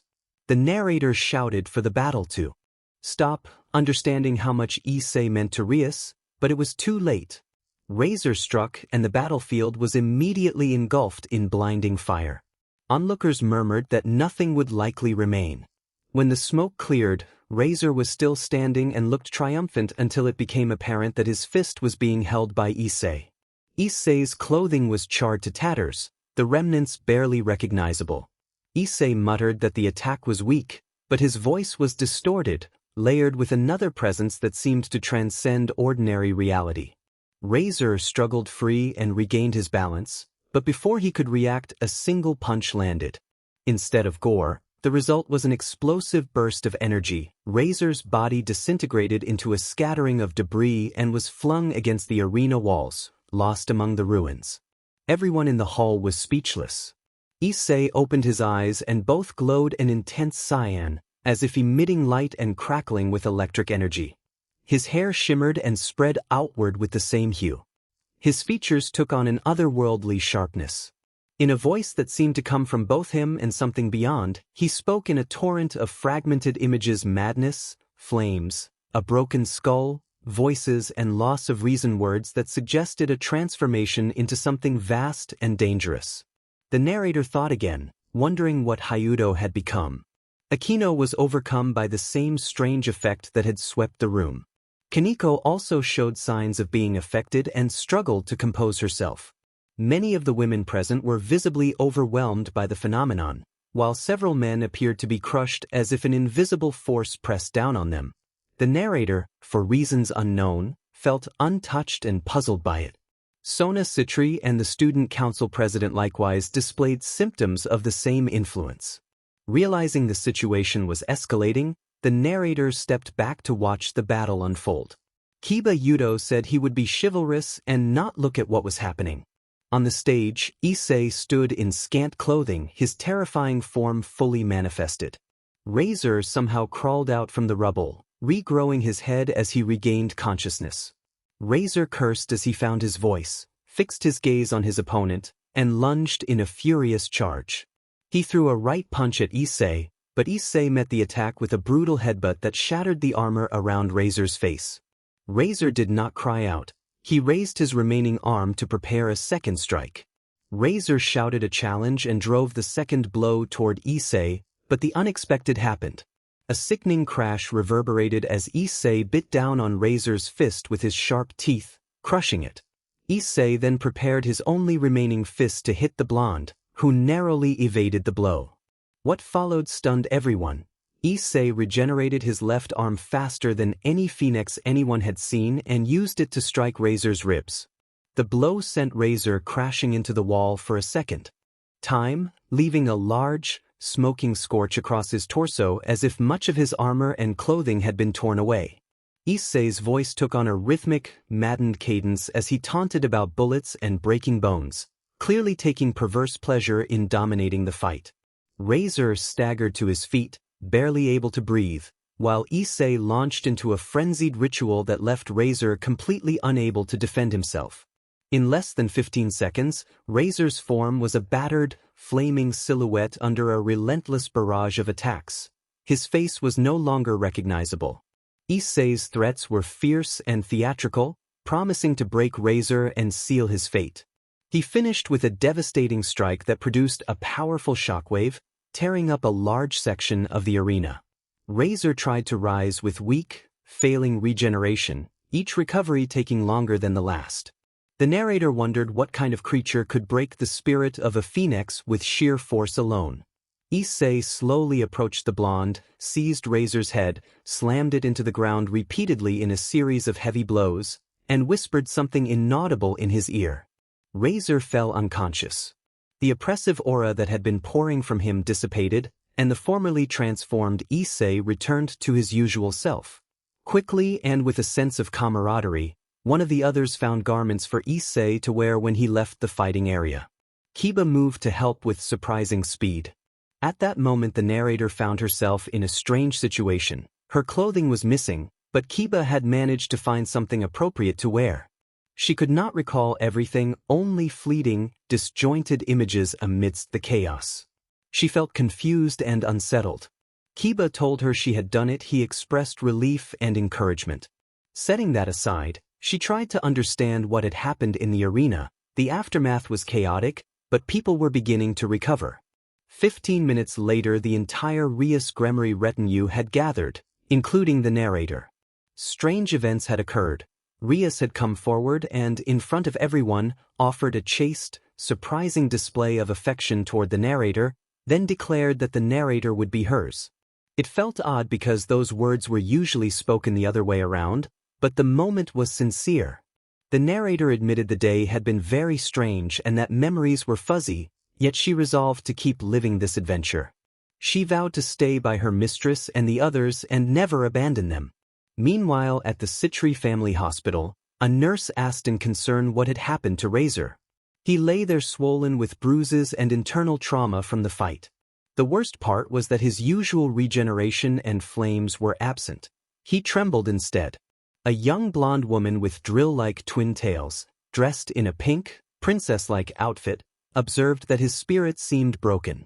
She asked what could have done this to him, looking at her brother with fear she had never shown before. Razor tried to speak, but his words were fragmented and incoherent, the terror in his eyes plain to see. A few hours later in the Occult Research Club, the gathered members celebrated cautiously. They raised their glasses in a toast, trying to shake off the shock of the day's events and to steady themselves for whatever came next. The celebration for Issei's victory over Razor was underway. He felt genuinely happy for the first time in a long while and wished the others could see that he could be content. They all drank something appropriate for their ages, and the room buzzed with the air of triumph as compliments poured in. Rias asked why everyone in the room had suddenly become so restless. Rainier responded that she intended to stay close to Issei to offer support, adding that she had sensed the nature of his aura and that any contact with him could feel unusually intense. Issei explained that he had not been born with his speed. It had been a gift from a dying being who had called himself the true god Chakravartin. The power increased his speed and perception, the latter serving to complement the former. He also admitted that the gift brought out instincts he had kept restrained and that he felt he was only tapping an infinitesimal fraction of the original power. Everyone fell silent for a moment, and then Rias softened the mood by promising that they would help him learn to control those instincts and that he should trust them. Her words suggested a deeper commitment to his well-being, and they left the conversation there for the night. Exhausted, Issei set off for home accompanied by Rainier, Calawarner, Miltlet, and Asia. He sensed someone following them at a distance and told the others to go on ahead. They objected at first but eventually agreed. Alone, Issei called out, and Kaneko stepped from the bushes to meet him. She asked him to come with her, took his hand, and led him to a small, secluded inn he did not recognize. Kaneko confirmed she was sure of the place, and they quietly checked into a private room. In the room, Kaneko sat Issei down and stayed beside him. Issei told her she did not have to do anything she was unsure about, but Kaneko hugged him and asked for comfort, saying she simply wanted to be close. They shared a tender, supportive moment, and then rested in each other's company. The next morning, they woke in the same room still a little groggy, then realized what day it was and hurriedly prepared, remembering they had class that day. We both screamed, then we both took a shower at the same time, dressed, and ran toward the high school. Something about it didn't add up. When she checked, only 12 seconds had passed. Rias felt the strange thought that she and the other had broken the sound barrier. Her recovered left arm spoke and told them they needed to talk. The arm then called out the name Drake. 3 different feelings flooded Rias's mind. The first was worry about how everyone would take Kaneko's speed. The second was relief at having her household back. The third was fear because she had not come home yesterday after staying overnight with Kaneko. She thought she was doomed. Rias remembered the words of a teacher she had once heard. Everything is in the mind. The teacher had said that honest SXL education reduced unwanted pregnancies and sexually transmitted diseases among young people. When reality is hidden from the young, the first encounter with the unknown can be a very unpleasant shock. Rias introduced herself as Rias Gremory, younger sister of the Demon King and mistress of the human considered strongest in victory-guaranteeing abilities. She was now questioning Issei and Kaneko. The reasons were twofold: to learn where they had spent the night and to understand why Kaneko had such extraordinary speed. Kaneko's left eye resembled Issei's, and she had a lock of hair similar to his. Issei said that they had trained all night in an uninhabited area. Rias, suspicious of his poker face, turned her attention to Kaneko and silently asked whether he was lying. Kaneko confirmed that Issei's statement was true with her usual flat voice. Rias pressed on, asking how Kaneko's change could be explained, because a single night of training should not have produced such a dramatic transformation. A faint blush appeared on her face as she asked. Kaneko answered and Issei grew visibly nervous, as if ready to bolt when the reason was revealed. Kaneko explained that Issei's energy seemed to be everywhere, like a kind of natural energy. That phenomenon had not occurred before, but since they had found him in the courtyard with his arm burning, all natural energy had become distorted. Because Kaneko already recognized Issei's energy, the situation had seemed strange to her. Rias considered the explanation and asked whether anyone could become fast merely by being near Issei. Kaneko clarified that it was not that simple. She explained that all natural energy now carried a portion of Issei's essence, specifically the aspect related to speed. From rockets to the speed of blood circulation, everything felt connected to Issei, as if his energy were omnipresent. Rias reflected that if Kaneko's claim was true, Issei would be beyond the league of the gods, perhaps in an unknown category of power. Intrigued, she asked whether the energy Kaneko had acquired was unlimited. Kaneko stood and looked at Issei. She said that they still had to test it. 20 minutes later, Issei and Kaneko were at an improvised starting point to measure the albino's speed. Issei maintained that she moved at sonic speeds, but Rias wanted confirmation. They positioned them on a circular field with a 100-meter perimeter and prepared to time and record the test. Rias set the start.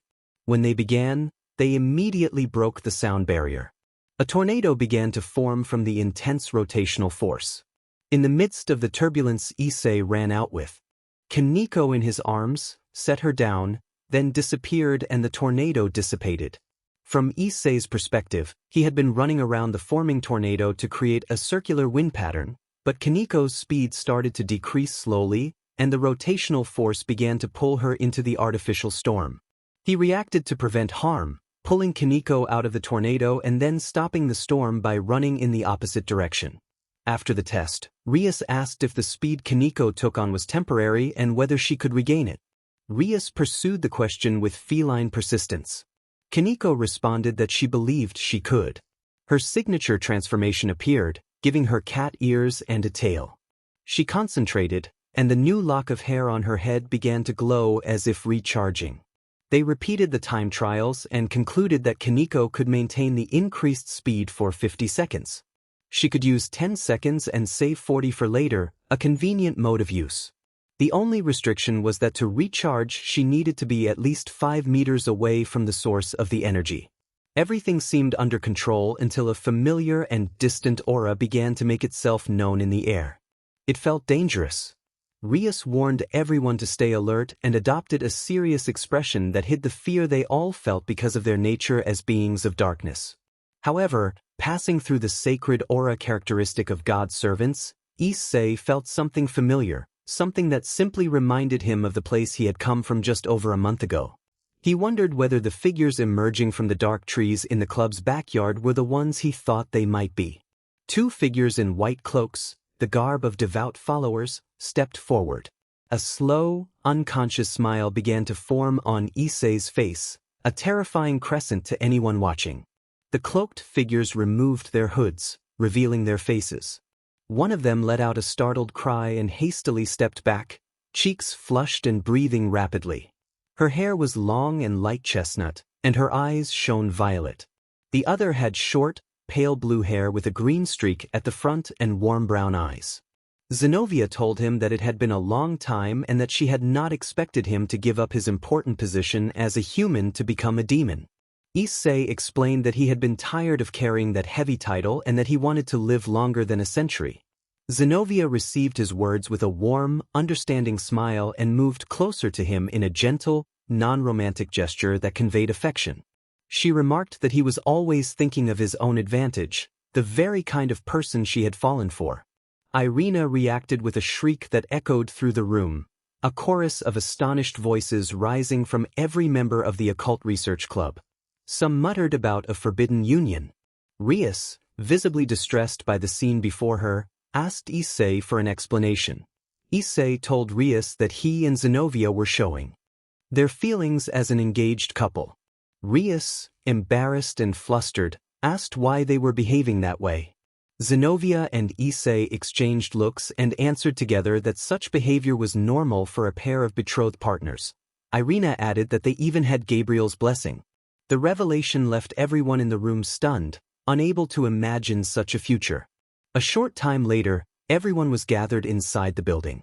Issei sat on a couch with Zenobia leaning against him in a calm embrace, while Irina appeared slightly uncomfortable. The other club members watched with expressions that ranged from bewilderment to envy. Aquino asked how long they had been engaged, her tone betraying a mixture of curiosity and suppressed emotion. Inside, Aquino's thoughts churned with jealousy and longing. Issei began to recount the story. He remembered a day when he had been at home, distracted by a book he had been reading called The World of Sophie, which he needed to understand for class. He suddenly bumped into a girl in the same Catholic school uniform he had worn. He apologized, and she answered not to worry. He asked her name, and she replied in a flat, matter-of-fact voice that she was Zenobia Corda. From that moment they began to see each other more often. Issei visited the place where she lived, an orphanage cared for by Father Wilbert and Sister Irene, where 16 other children also lived. After a couple of weeks, their feelings for each other deepened and they confessed their affection. Soon after, a radiant woman with curly blonde hair and a commanding presence descended and introduced herself as the Archangel Gabriel. Gabriel joined Issei and Zenobia by tying a golden thread around their little fingers as a sign of their bond. A short time later, their relationship deepened in a way that changed how they saw each other. The next day the incident happened in which the father and the sister died, so he decided to leave, vowing inwardly to return and marry her. End of the memory. Kiba noted that this was the orphan he had mentioned before. He confirmed Kiba was right. Then Zenobia announced that they needed to talk and that 3 parts of Excalibur had been stolen. There are many things that frighten people, general taboos, personal phobias. But no fear compares to the existential void, the sensation of not knowing where you are. The emotions released when an astronaut is lost in space are the closest parallel. He wondered if the reader had ever felt that in dreams and warned that if a soul gets lost, it might never return to its body. Torment gnawed at him. He asked himself what he had become. He had always believed gods to be omnipresent, but reality contradicted that belief. Their powers did not flow from the physical alone. What on earth had Chakravartin been? He had lied about being a god. Retivas had also lied when he claimed to be the god of speed. Had Syria played along with them? Everything seemed planned. Had he been a puppet all along? His fingers rubbed the green strand of hair he had taken after accepting a bargain with that self-proclaimed god, who had turned out to be something far higher in rank. The atmosphere felt incredibly slow, mechanical, static, as if held back by his own speed.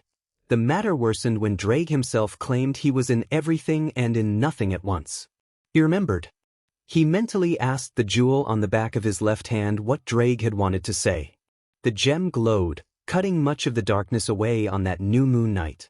He took step after step on the cold floor, pacing the small room over and over, waiting for the dragon's answer, but there was no sign. He thought it strange and guessed that Drake must have spoken while running with Kaneko. After completing 20 laps of the cramped space, he looked at the bed where 2 figures lay, clearly female, one with blonde hair and the other with black hair, Miltlet and Rainier, their faces softened by sleep, lost in the fragile reality of dreams. Then Drake's deep, confident voice announced his presence. Great joy flooded him, but he fought to remain composed, avoiding any display of weakness in front of one of his tenants. He asked mentally where they had been all that time, trying to keep a serious tone despite the joy that nearly overflowed him. Slowly he resumed pacing, counting 21 laps. Drake replied that they had been everywhere and nowhere at once. The phrase stopped his pointless walking. Did Drake mean the emptiness of having no vessel to inhabit, or was it like what Kaneko had said, that his energy was spread everywhere? Drake explained that if he lost his body he would not die. His life no longer depended on a physical medium. Retivas had feigned defeat to pass on the torment he had assumed without fully understanding what it meant. End of the memory. The hand that had been playing with that lock of hair dropped across his face. A sensation he had not felt in a long time flooded him suddenly. Stress. No particular object or event caused it. It was his own fault for having been deceived and underestimated by his opponent, for not having been killed when he could have been. The sheet of paper with math problems on the desk trembled from the faint gusts stirred by his small movements. 20 math questions sat there, but each one reminded him of the puppet he had become. Feeling as if self-control were an endless task, he glanced at the clock above the whiteboard.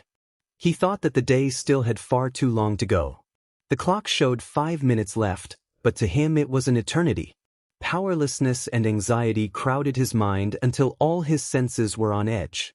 All the answers were written, but today he had to stay until the end of the session. He cursed under his breath. His mind churned with confusion and conflicted feelings, looping back to the same memories again and again. After what felt like an eternity, the bell finally rang to signal dismissal. He prepared to head to the club, but before he could leave the battered chair that had been flattening his rear, he was intercepted by the 2 classmates known for crude jokes. Matsuda approached and addressed him respectfully as Issei. Motohama finished Matsuda's request, asking if he could introduce more girls. The 2 showed obvious eagerness. The last time they had spent an afternoon playing games and watching anime with the newly refreshed Miltlet. He stood, picked up his briefcase from the floor, and chose to ignore the request. The two began to follow him, like dogs drawn to a tantalizing treat. He teased that if they could catch him he might consider it, then sprinted off at a near-Olympic pace. The two chased after him but could not catch up. They were neither athletic nor disciplined. He thought them hopeless, and that small mental shrug eased his stress a little. When he reached the clubroom he glanced back one last time. There was no one behind him. Convinced of their lack of ability, he entered the club. A heavy atmosphere filled the room, different from the usual human world. Rias, Aquino, Kaneko, Sauna, Tsubaki, Rainier, Miltlet, and Calawarner were all present, and Kiba's absence felt odd. Rias told Issei that they needed to talk. She sat in her signature presidential chair, her expression serious, though her gaze was not on him. It was fixed on someone else, the tension aimed outward toward an unseen target. Issei asked if it was about the swords. Everyone nodded, and memories of the previous day returned, dragging him back into a world of stress and complications. He remembered how, the moment Zenobia had said Excalibur, the atmosphere had tightened. The unease had not come from everyone, but from one individual, Kiba. Issei answered that Zenobia and the others were exorcists of the church and bearers of Excalibur fragments. He spoke with confidence to reassure the beautiful emissaries of the church, his childhood companions, because Kiba had sounded unusually heated. Kiba had then taken off with an aggressive air, ignoring Rias's words about his behavior. Aquino Himejima answered that Kiba had not returned since he left. Issei asked what they wanted him to do. Kaneko directed him to go look for Kiba. Issei thought of home as speed, eternal and fleeting like truth, almost invisible yet everywhere, one of the forces that shaped reality and also a vulnerability. On a rain-slick road lit only by the moon, the clash of blades rang out like rapid musical notes, swift and precise. Freed, the white-haired priest, had survived his ordeal at sea and somehow became involved in the theft of Excalibur pieces. He faced Kiba, holding one fragment, and his voice carried a fierce threat toward the demon before him. The fight played out like an intense, stylized duel, sparks of steel and fast-moving silhouettes, no graphic detail, only the choreography of blades. Issei approached, thinking that his orders were only to find Kiba, so he did not pursue Freed. When the priest fled, Issei let him go and focused on the task at hand. Kiba, still tense, asked what Issei wanted. Issei replied that there was nothing specific, only that he had come to check Kiba's condition. Before Kiba could respond, Zenobia stepped out of a dark alley and asked why he had let someone leave.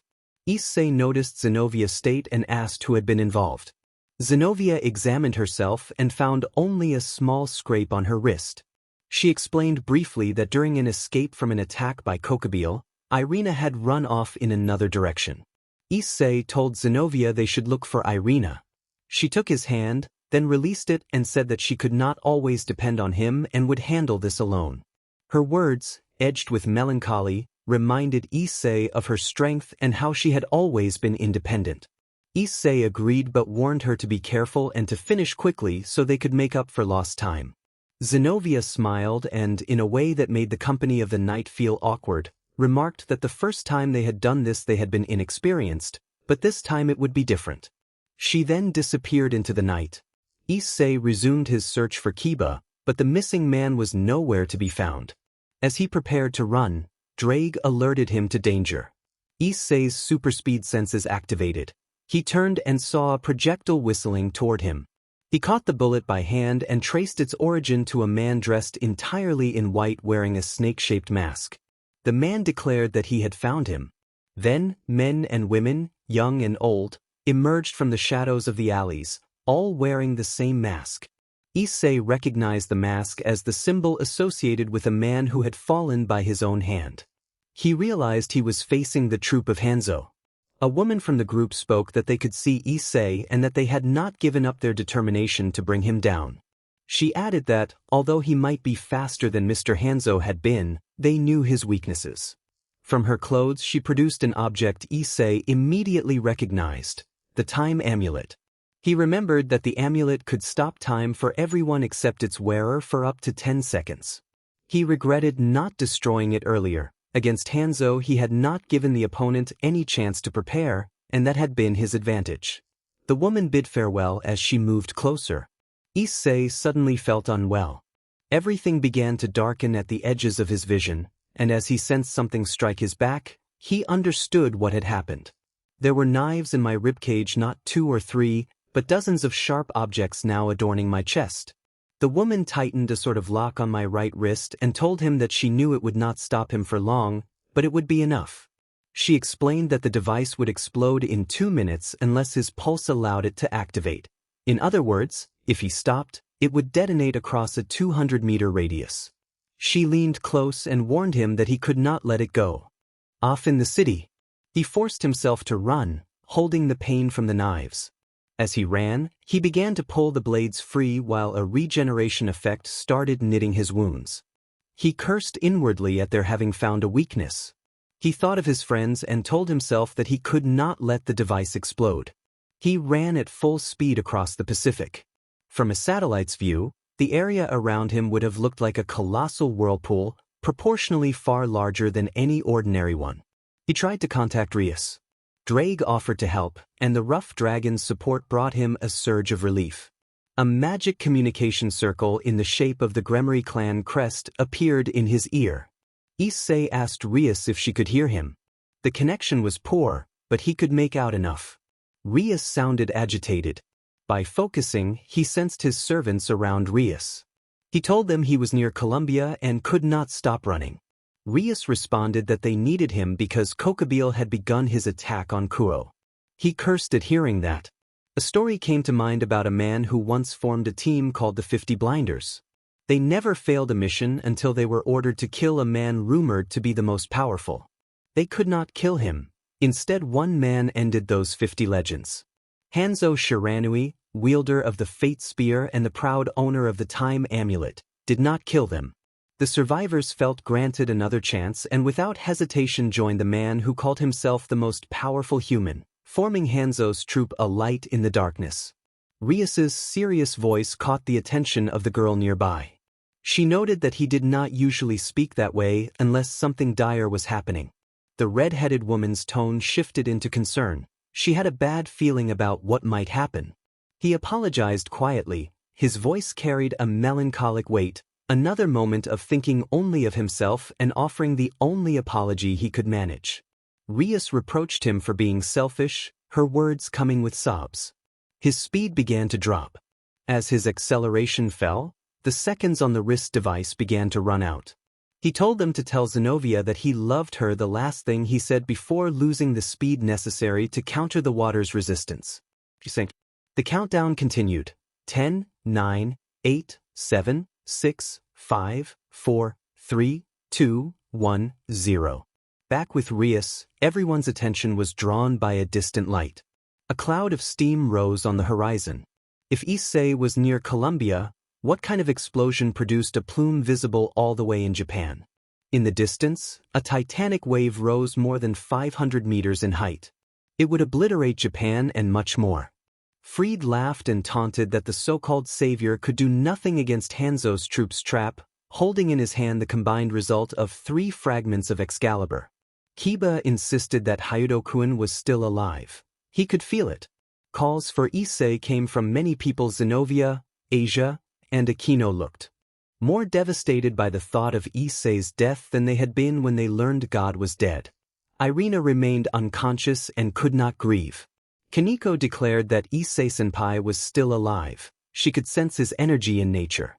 An aura of blue-green began to distort the air around her, and a lock of her hair and one eye began to glow the same color. Kokabil sneered at Kaneko, calling her trash. Fried braced himself at the implied challenge. Kaneko moved with blinding, supersonic speed and struck, delivering a devastating blow that sent Fried flying. The force and speed of her attack were extraordinary. The albino girl announced that the next challenger was Kokabil and then vanished. Kokabil unfurled black crow wings and began to beat them against the air.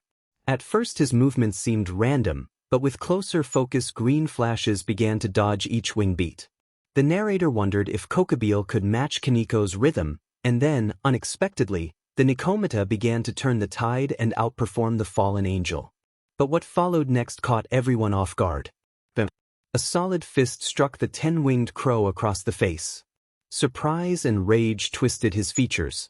His pride seemed shattered like porcelain against rock. After the successful strike, Kaniko executed an extravagant pirouette and landed another blow, a descending kick that sent a shockwave against Kokubile's skull. The fallen figure remained still for a few seconds while Kaniko stepped back. Her speed aura faded, the window had closed. Kokubile shouted that he would kill the small one first and lunged toward the tower. Kiba threw himself forward with all his strength to confront the stubborn adversary, but he would not reach in time to prevent the worst outcome. Kaniko declared that it was his turn just before Kokubile reached her and moved a titanic spear of light into the area where she had been standing. A rising curtain of smoke and dust obscured what happened next. Kiba cried out Kaniko's name and charged, but then he stopped short when something in the smoke altered the air. From Kiba's perspective, anger had consumed him at the thought of his young Kohai being dead. Then, as the dust cleared, an odd sense of assurance settled over him. A voice, laced with rhythm and madness, traveled through the air. Where Kaniko should have fallen, the pawn of Ria stood, the ex-human famed for speed, the semi-omnipresent Hyoudo, or at least, a figure bearing his shape. The humiliation was complete. Issei stood between Kaniko and Kokubile. Kokubile still struggled with the huge spear of light, which should have harmed anyone simply touching it, yet the spear had no visible effect. The reason was clear. The one standing there was not the usual Hyoudo but a being of absolute power, shimmering teal hair, matching eyes, sharp teeth, and an aura that hinted at death. Issei vanished in an explosion of speed and, in an instant, appeared beside Valpa Galilei, seizing him by the throat. Issei proposed a cruel game. If Kokubile took another step toward Kaniko, he would never walk again. Kokubile warned Issei not to be presumptuous and took that step. What followed was an overwhelming display of speed and force by Issei. Kokubile was swiftly and decisively incapacitated, left humiliated and broken in spirit rather than torn apart. The attack collapsed into silence, and the aftermath was stunned, terrible. Psychological shock rippled through everyone who had not been able to jump away from the horrifying sight. A collective scream rose from the gathered figures. Even as demons, the vision unnerved them more than any headache. The darker side of Issei's power had revealed itself in a way that chilled the onlookers. Someone newly arrived in white armor cried out at the scene, reached the ground, and then, overcome, he vomited. A short, stunned silence followed. What remained at the center of the chamber was a grotesque tableau that no one wanted to fully process. The sight left everyone traumatized and speechless. Issei felt a blankness clouding his memory after the explosion. He could not recall what had happened in the moments that followed. Everything after that felt blurry. When he tried to move, he heard a faint sound nearby and realized a black-haired woman was beside him, Rainier. Seeing Rainier close felt different this time. An unfamiliar pull stirred within him. Issei quietly called Rainier's name. Rainier murmured Issei's name in return, and they shared a brief, tender, non-SXL moment of closeness. The exchange was gentle and charged with unspoken longing, an emotional connection rather than anything XPLCT. A pause bridged the uncertainty in Issei's mind while the others around them reoriented themselves to the ruined scene. Rainier clearly was not a version, probably centuries old, but he did not care. They shared a brief private moment that left him feeling oddly refreshed. Afterward she seemed tired and suggested being gentler next time. Issei walked to the academy feeling good after that quick encounter. Matsuda and Motohama called out from behind and ran to catch him. They told him they had caught up to him as they touched his bag. He handed 2 coupons from his pocket to the bespectacled student to fulfill a promise, and then he left for class. Asia called Issei's attention, and Issei answered with his proud, bright smile. Asia told him that the student council president wished to speak with him and that sooner would be better. He scolded himself silently for stuttering when he had tried to speak to her. Kiryu approached from behind with a teasing smile. She remarked that she had seen the way he looked at Hyoudo, and a heat rose to his face. He felt pressure in that moment and wondered whether he would rise to the challenge or fold under it. He asked Kiryu to repeat the last part because he had become flustered. He thought back over the past 2 hours. In the first hour he had been at the occult research club, where he had been pelted with questions he could barely answer. Drake had intervened to explain what had happened during Kokabiel's attack. It seemed this was the second time such a thing had occurred, and that the form had been uncontrolled and unstable. In the second hour he had returned to class only to learn about the important event scheduled for tomorrow. Parents would visit for a special session, and attendance by parents was mandatory. Kiryu confirmed that parents had to attend for the event. Issei thought to himself that his parents were currently in Italy and wondered if that would justify their absence. Aika said she would report his situation to the council and took notes. The bell rang, ending the class. He left with a burst of energy and ran back to the occult research club to catch up on normal tasks, but he found it hard to concentrate and kept getting distracted. He had felt off since Kokabiel was captured, possibly a side effect of the violent and sadistic form Drake had mentioned. When he opened the clubroom door, all of Rias's noble members stood talking with a striking man who looked like a regal counterpart. The man had long crimson hair and wore purple and gray robes with golden trim over a white and gray suit. Issei recognized him and murmured Surzex. Surzex turned, smiled, and approached Issei. Surzex, the Demon King, told Issei that he needed him to attend the meeting of the 3 factions as security for everyone present. Surzex explained that Issei would be the neutral presence in the room and that he should stop anyone who dared raise a hand against another. Confused but unable to refuse the role assigned by the Demon King, Issei accepted, thinking of how his dignity and reputation affected his mistress, Rias Gremory. The next day, Issei walked toward Kuo Academy knowing what awaited him, a lesson in isolation while his classmates received praise from their parents. He felt bad about the lack of applause for himself. He decided to hide and check his messages in a quiet corner and ran to the empty gym. He opened the door, lay on his back in the middle of the room, and stared up at the worn ceiling, thinking of the roof that had weathered so many rains. For a moment his thoughts drifted to the sensation of cold and water, and then he was suddenly interrupted by a sharp sound that startled him. The limbs of his body began freezing at an unimaginable rate. He quickly activated his vibration to raise his body temperature and moved nearly 20 meters away from where he had been. A childish voice filled the room, and a magical girl figure appeared where he had been freezing. The girl told him she had heard many things about him and addressed him as Hyoudo or, alternatively, as Issei. He asked who she was. In response, she conjured a line of ice golems that stared at him with hostile intent. Each golem was about 3 meters tall, and there were at least 20 of them. The girl invited him to play. The golems surged forward at high speed, attempting to land a strike. Moving at near the speed of sound, he evaded each ice avatar and positioned himself behind his target. He whispered to the girl that neither form of address suited him. An ice spike suddenly erupted from the ground, attempting to pierce him, but he dodged with nearly double the speed. He noted aloud that she could react at that velocity, and the unseen voice replied that she could indeed react. At tremendous speed, she evaded a polished ice blade that had aimed for his neck. He calculated her reaction speed as 382 meters per second and prepared himself for whatever aggressive move she might make next. A sudden exclamation came from outside, calling to her like someone calling for a younger sibling. Sauna Citri, the student council president, stepped into the gym.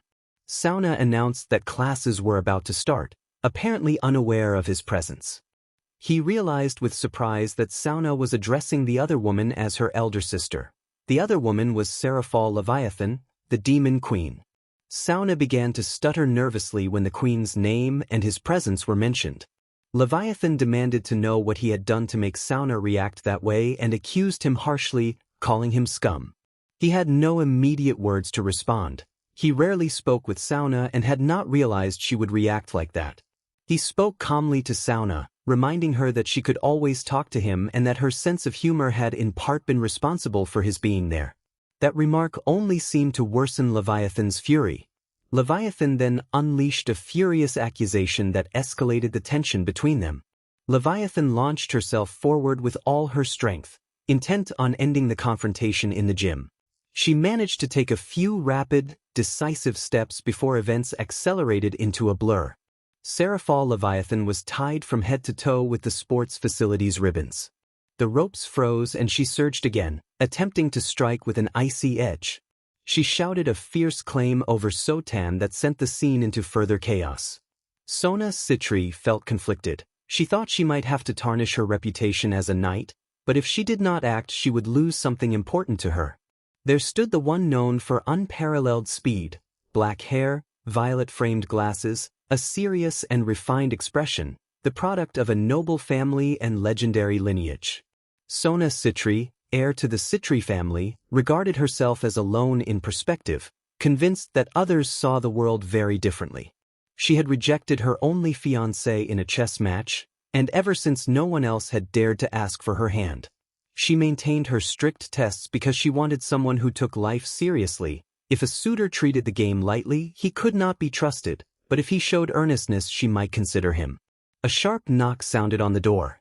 The room opened to reveal a brown-haired boy with distinctive styling and teal-green eyes, his face calm and indifferent. Sona looked at him with her usual impassive gaze, expecting him to break composure and make outrageous demands like so many others. Instead, the boy stated that he wanted to enroll in the high school. That quiet determination caught her attention. Chapter 19. Call.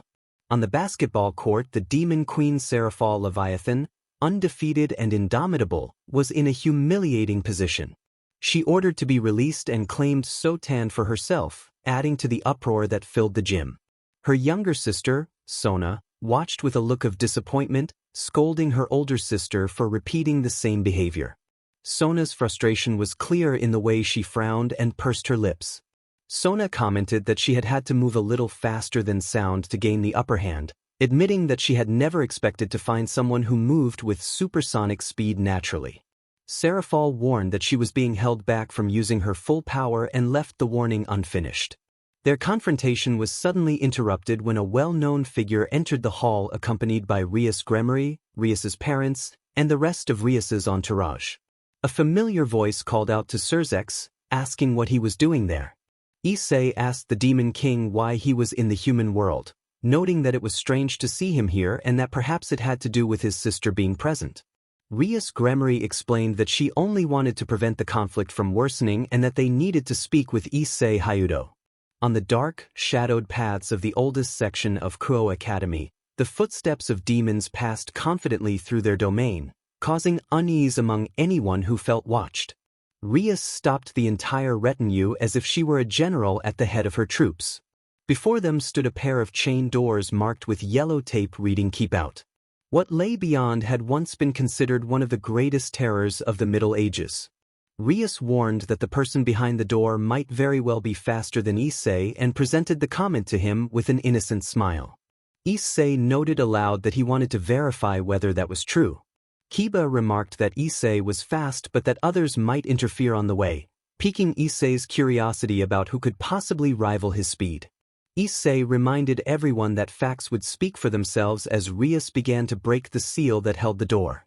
The tension in the air was palpable. Rias announced that they could proceed after she shattered the seal, and Issei went forward first, eager to see who would challenge him. Akino teased from behind that Issei seemed excited, and Rias answered in a low, amused voice. A soft female voice suddenly demanded that everyone step back. Issei entered cautiously and first saw a doll-like girl in the Kuo Academy uniform, short hair, violet eyes, and porcelain skin, diminutive and fragile in appearance. Issei panicked inwardly, feeling unsure how to behave around someone so delicate. He approached carefully, but the girl vanished from sight. Drake, the dragon dwelling in Issei's left arm, noted that the girl had suppressed their perception of time, similar to a time manipulation artifact. Issei scanned the area and found the girl a few steps away inside a small box, unable to perceive him with her normal senses. Issei decided to test whether she could outrun him and began to stretch his perception of time, approaching step by step. His attempt to prove who was faster ended in an awkward pause and left him flustered. A brief, neutral moment followed as everyone regrouped. Kiba later asked Rias whether the girl would recover from the shock of the encounter. Rias laughed softly and admitted that she did not really know what was going through the girl's mind. Meanwhile, Issei wrestled with his own embarrassment and anxiety, and Drake's teasing only made him more uncomfortable. Elsewhere, another student approached the occult research club, curious because he had heard that Rias would be releasing her first familiar. He almost could not finish his greeting when he saw Kaneko chasing a pretty blonde girl in the school uniform. The student wondered if it was love at first sight, only to be startled when Issei appeared and clarified that the person was actually a male. The revelation knocked the wind out of the student, and he felt deflated. Rias called for Gasper in a gentle, affectionate tone. A brief moment of levity followed, but a tense exchange soon broke out among the group. Issei produced a small tool in frustration and made a crude threat, which prompted a frightened cry. The commotion escalated briefly before cooler heads intervened and the situation calmed. The release of Rias's first familiar continued to draw attention and curiosity from the gathered students and demons alike, and the group prepared to move forward with caution. The boy or girl let out a frightened scream, which was understandable. Strangely, Issei found himself wondering briefly about the advantages of having a cross-dressing partner. The next day, from Issei's perspective, after teasing others all day yesterday about cross-dressing, Issei found himself in a temple with Akino, waiting for someone who was supposed to be a surprise. Akino would not reveal who it was. Issei asked Akino what she wanted to talk about. Akino suggested they discuss their future, smiling in a way that was both playful and NTMT. Issei realized the conversation was heading in an unexpected direction and felt a little nervous. Akino's presence had a strange effect on him, an NTMT, teasing energy he knew all too well. Akino hinted that she knew about his recent antics with Zenobia and Rainier and suggested they were not the only ones who had captured his attention. Issei, embarrassed, deflected with a joke and quickly pointed toward what he pretended to notice as a distraction. Where he pointed, however, a 10-winged angel descended. The angel's radiance was blinding. The voice that came with it stirred Issei's memories, and he realized it was Father Alexander. Father Alexander greeted Issei with a tone full of nostalgia, and Issei felt his eyes sting. Issei asked if Alexander had been a messenger of heaven all along and what they wanted from him. Alexander said that in time Issei would understand. Then another angel appeared, Zenobia, transformed with wings and a glowing presence. Irina stood beside her in the same form. Issei froze to see his fiancée in that state and felt the need for answers. Alexander, in his angelic form, began to open a magic circle like a portal. From it emerged a sword that shone with a blinding light that overwhelmed Issei. Alexander said Issei should accept the sword because he would need it on his journey. Before Issei could learn more, the angel stepped through the portal and vanished, leaving him with unanswered questions about what heaven knew of his future. Issei hesitated but then took the sword, activating his boosted gear and listening to the dragon inside his left hand. He felt unease and curiosity, but resolved that the answers would come in time. Preparations followed. Issei called for Gasper to come out of his box to tell him something. Rias Gremory, their leader, tried to get Gasper's attention, but the half-vampire preferred hiding in his box. Gasper's high-pitched cries echoed through the room. Some suppressed laughter, but Issei, not in the mood for jokes, decided to take charge. Issei produced a pair of school scissors from his pocket and issued a stern warning that made Gasper stop and stand up, eyes wet and trembling. Issei put on an unexpectedly gentle expression to calm him. Rias reminded them that Gasper had not yet mastered his sacred gear and needed to stay close. Kaneko would remain with him for protection. Issei took a small glowing pearl from his pocket and handed it to Kaneko, explaining that he had sealed some of his power inside to help her with speed recharges. Issei then addressed Gasper, holding out a tiny vial containing a red liquid, his blood, and told him that if anything happened and Kaneko was in danger, he should drink it. Gasper protested, but Issei insisted firmly until Gasper nodded. Satisfied, Issei announced it was time to depart. As they prepared to leave, Issei's thoughts drifted to a previous responsibility in Italy. He had once been a student assistant at a board meeting about building a soccer field. That day had turned chaotic when Hanzo's forces launched an aerial attack on the institution. In a tense, anime-like scramble, Issei helped evacuate everyone and managed to save them, though the experience left him feeling guilty for the events that had unfolded. Soon Issei found himself at the door where the leaders of all factions were gathered. He put his hand on the doorknob and opened it to enter at the right moment. He asked permission to enter, and everyone present turned to look at him with respect. They knew his power and the distance to keep around a neutral guest. Issei knew he had to be fair and prevent fights between factions, even when that meant holding his friends in check. Among the faces in the room, Issei recognized Father Alexander, who had revealed himself as the new leader of the heavens, Saint Michael. At his side stood the radiant angel Gabriel, with slightly curly blonde hair and striking eyes. Irina and Zenobia acted as escorts, and the three women offered bold looks that were clearly innocent, otherwise they would fall from grace. On the demon's side were Surzek's Lucifer in his Mao armor and Seraphal Leviathan in her demon armor. Leviathan regarded him with a hostile glare. Behind them, Sona Citri stood with her queen, Tsubaki Shinra. Not long after, Rias Gremory joined with her queen, her knight, and her attendant at Sona's side, who returned a knowing look. Finally, at the Fallen Angels faction, he recognized only the so-called Vomit Dragon. The blonde named Azazel stood among them, and the beauty beside him was Penemu. Azazel announced that the meeting of the three factions was officially beginning. Issei spoke firmly to bring everything under control. Hidden truths hung in the air. Members from every faction filled the hall, ready to fight if the meeting went poorly. Tension was palpable. Anyone who opened their mouth risked a dangerous response. Azazel declared that the central point of the meeting would be a peace agreement, or at least that was what everyone wanted to hear. Surzex and Michael both seemed to agree with the assertion. In a corner, Vala's face showed disbelief. Apparently he did not know that part of the agenda, like most of the room. Azazel then revealed that the true reason for the meeting was Issei Hyoudo. All eyes turned to Issei. Michael stepped forward and told Issei that there was much they needed to reveal. Surzex chimed in that what they were about to explain was a secret of SS Plus rank, perhaps even SSS Plus, and he stood to place a stone on the table that emitted light. Looking into it seemed to show a tiny universe within. Michael asked Issei to touch the fragment of the rock. Issei approached with measured, confident steps and took the fragment in his right hand. Immediately, the stone glowed with an intense teal light and a magic circle appeared, displaying a percentage. The system assimilated a monitor for his speed. The rock brightened further and displayed that the speed system was functioning at 100%, with 2 speed incidents detected. Everyone in the hall stared, astonished by what had happened when Issei held the stone. Sona exclaimed in shock. Leviathan also reacted, though she maintained her composure more than others. Michael explained that their father had spent his life developing a connection with multidimensional codes.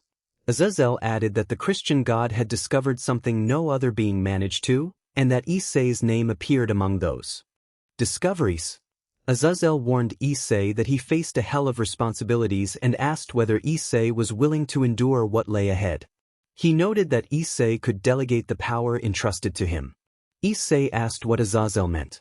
The governor suggested that Vala should possess that power instead, since Vali was more skilled with his dragon and Issei had not even activated the second phase of his boosted gear.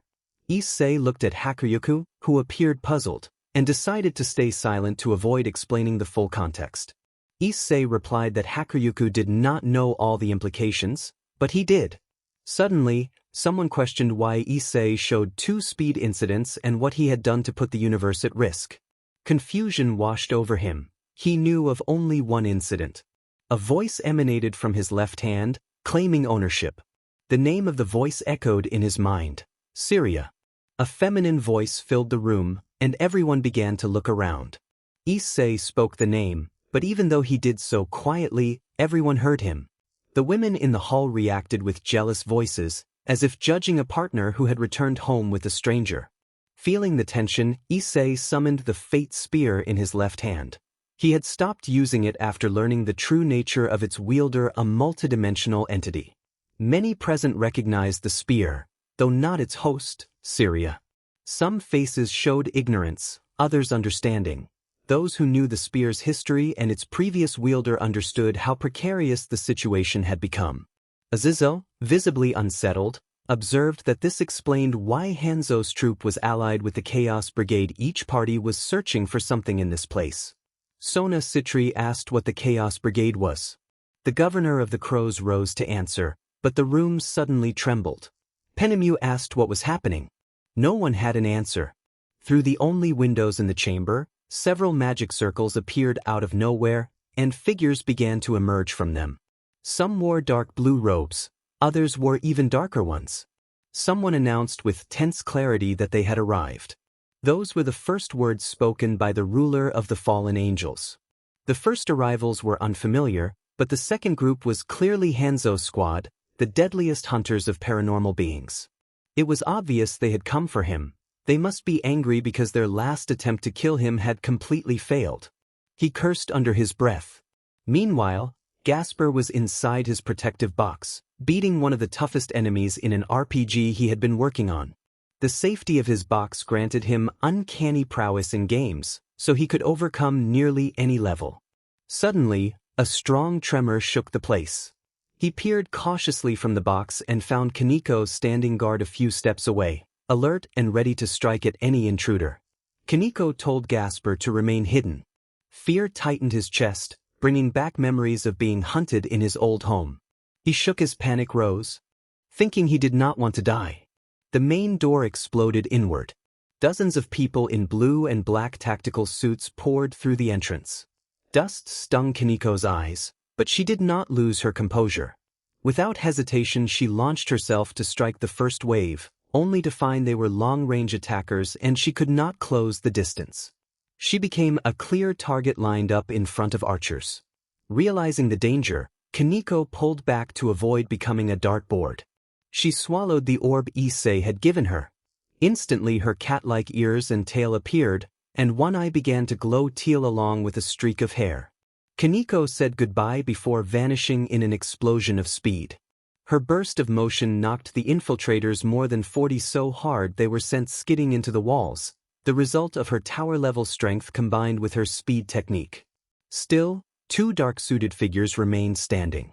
One of the two remarked that Kaneko was fast, but commented that Hanzo's squad was accustomed to dealing with speed. Both of them produced daggers from their suits. They added that Lady Esther had provided them with exceptionally well-made copies of the Dagger of Time.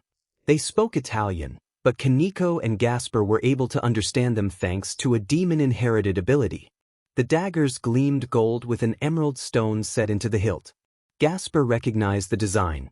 A dagger of time once wielded by the Prince of Persia. Inside the glass handle there appeared to be a small amount of sand. Gasper wondered how the replicas obtained sand the way the original supposedly did, by drawing from a user's vital time. Without warning, the two men pressed a small button on their daggers and activated a time-slowing effect. Their movements became imperceptible to Gasper. After about 10 seconds of intense, almost impossible speed, the two attackers flew into the wall while Kaneko remained standing. Kaneko observed aloud that their base speed had been about 10 meters per second and that they suddenly moved 10 times faster. She needed to determine how the daggers worked, since the attackers had been able to evade her strikes. She gripped the daggers in one hand and examined the handles. The glass compartments were empty. The daggers operated on cartridges, not by draining the wielder's time. They had not used as much as it seemed. That meant they had been rewinding and learning her movements through repeated attempts. Gasper quietly told Kaneko that they had been defeated 6 times. Kaneko looked puzzled until Gasper drew an imaginary line on the floor and explained that during each attempt those attackers had been forced to return in time to study her movements, but they had ultimately failed to overcome her. Kaneko then realized how dangerous the situation could be. Only 2 of them had used 10 seconds, but the full number of intruders was still unknown. A final black robe lifted from the floor and a female voice asked if Kaneko truly believed she could defeat her. The robe fell away to reveal a woman with short, masculine-cut black hair, sharp gray eyes, and a highly toned physique that one of the onlookers had once described as perfect. She displayed an amulet that glowed with an eerie light. In a blink, Both Kaneko and Gasper found themselves bound by magic. The woman praised the time amulet and called it perfect. Her tight black suit bore lettering on the back that read leader. From Issei's perspective, an endless stream of enemies was emerging. Armies that accompanied each faction leader were bracing for battle. Everyone in the room remarked on how unnaturally fast the intruders were. Azazel explained that those were replicas of the Dagger of Time and that their numbers made them especially dangerous. He warned that if the copies ever activated a second phase, they would be unstoppable. Michael added a confirming comment. Rias moved closer to Issei. He braced for a reprimand for having attracted such powerful infiltrators, expecting a slap or some scolding from his mistress. Instead, Rias hugged him to offer comfort. Many of the people in the room froze in surprise, and Issei realized where the strange power had come from. Rias spoke Gasper's name. In the hall, those who were not affected were the strongest. Issei's steadiness came from remaining on guard and from trying to anticipate any threat. He also held the Fate Spear. Rias, who supported him, had not been affected by the technique, nor had Kiba, Zenobia, and Irina thanks to their sacred swords, Valle because of his dragon, and the faction leaders because of their great magical power. One of the leaders announced that someone appeared to be manipulating the user of Forbidden Baylor View and had forced a balance breaker. They were clearly not dealing with an ordinary organization. Issei swore that the fallen angel should be studied by the underworld scholars for how much he knew, noting that even he had not known the name of that sacred gear. He told everyone that he had to save the one he had chosen to leave behind. Rias began to object, but Issei cut her off before she could finish. He reasoned that if he acted before being refused, he would not be disobeying an order. Frozen time left everyone else static while he accelerated to his top natural speed. He had pushed himself to a greater velocity and, with anti-friction magic in effect, moved through the door at a velocity so great that no one could see him. Every step left a faint scrape on the floor as he raced down the corridor, doing his best to save as many lives as possible since his earlier actions had left people immobilized. He thought he had reached the right place and kicked a heavy door so it floated slowly, about to block any attacker. At the far end he saw Gasper and Kaneko bound together. He still sometimes confused Gasper's gender. Near his kuhais, he noticed a woman in a striking dark combat outfit that briefly distracted him, but he reminded himself of his mission and kept moving. He quickly freed Gasper and Kaneko and cast protective magic around their heads to prevent injury from the bone structures they were shackled to. Rias told him that he should go alone, but Issei already had Gasper and Kaneko with him. When he returned to the hall, everyone unfroze at once. Many were still disoriented by what had happened. He told the Mao that it was time to counterattack or more lives would be lost. Azazel made a sign toward Valle and Michael toward Gabriel. As they prepared to exit through the windows, thunderous cracking noises echoed and everyone was alerted. Issei reappeared at the window. He reported that he had finished and asked who would be next. Outside, he could see that all the infiltrators had fallen unconscious across the Kuo Academy campus, literally everyone, including witches and artificially enhanced speedsters. Everyone in the hall was astonished. Issei felt his confidence swell, and he taunted the White Dragon, asking if he had taken all the fun away. His ego flared. He enjoyed making rivals feel inferior, especially when they had been overestimated. Rias praised him warmly, clearly proud of her powerful pawn. That pride made sense. Not many had a servant who could dismantle entire forces in seconds. A sudden, thunderous explosion sounded overhead. Instincts flared, and the faction leaders moved with incredible speed. Surzex ran at astonishing velocity, Serafal even faster, Azazel at a great pace, and Michael likewise. When the three leaders converged, they formed a protective barrier. Issei realized he would not need to intervene this time. Everyone was kept safe by their actions. A woman with slightly bronzed skin, pink-framed glasses, and braided hair stepped forward. Her presence drew a glance from Serafal Leviathan, who challenged the newcomer with a sharp look. Serafal spoke first, questioning why the woman had come. The newcomer introduced herself as Kateria Leviathan. Serafal gave a derisive response, and tensions rose. A familiar figure then appeared beside the newcomer, clad in dark tactical attire linked to Hanzo. Issei recognized her Esther Shiranui, daughter of Hanzo and current wielder of the time amulet. Her arrival signaled that she had come to continue what had begun years ago. Esther demanded angrily how Issei had survived a bomb infused with light particles. Issei replied tersely that she need not know and that he had survived and felt better than ever. Her anger chilled him. She produced a green dagger that glowed under the influence of magic. Esther asked what the dagger was, and the room tightened with tension as everyone prepared for what would happen next. Suddenly he felt old cuts reopen. Flashback. Esther, clad in her suit, told him goodbye as she stood behind him. Issei felt a large number of blades in his chest, one of them glowing green. He cursed himself, thinking he should have fled when he saw the first trap. Esther explained that his wrist bomb had only been a distraction so he would not notice the knives and produced a lock that she had fastened to his wrist. And a flashback.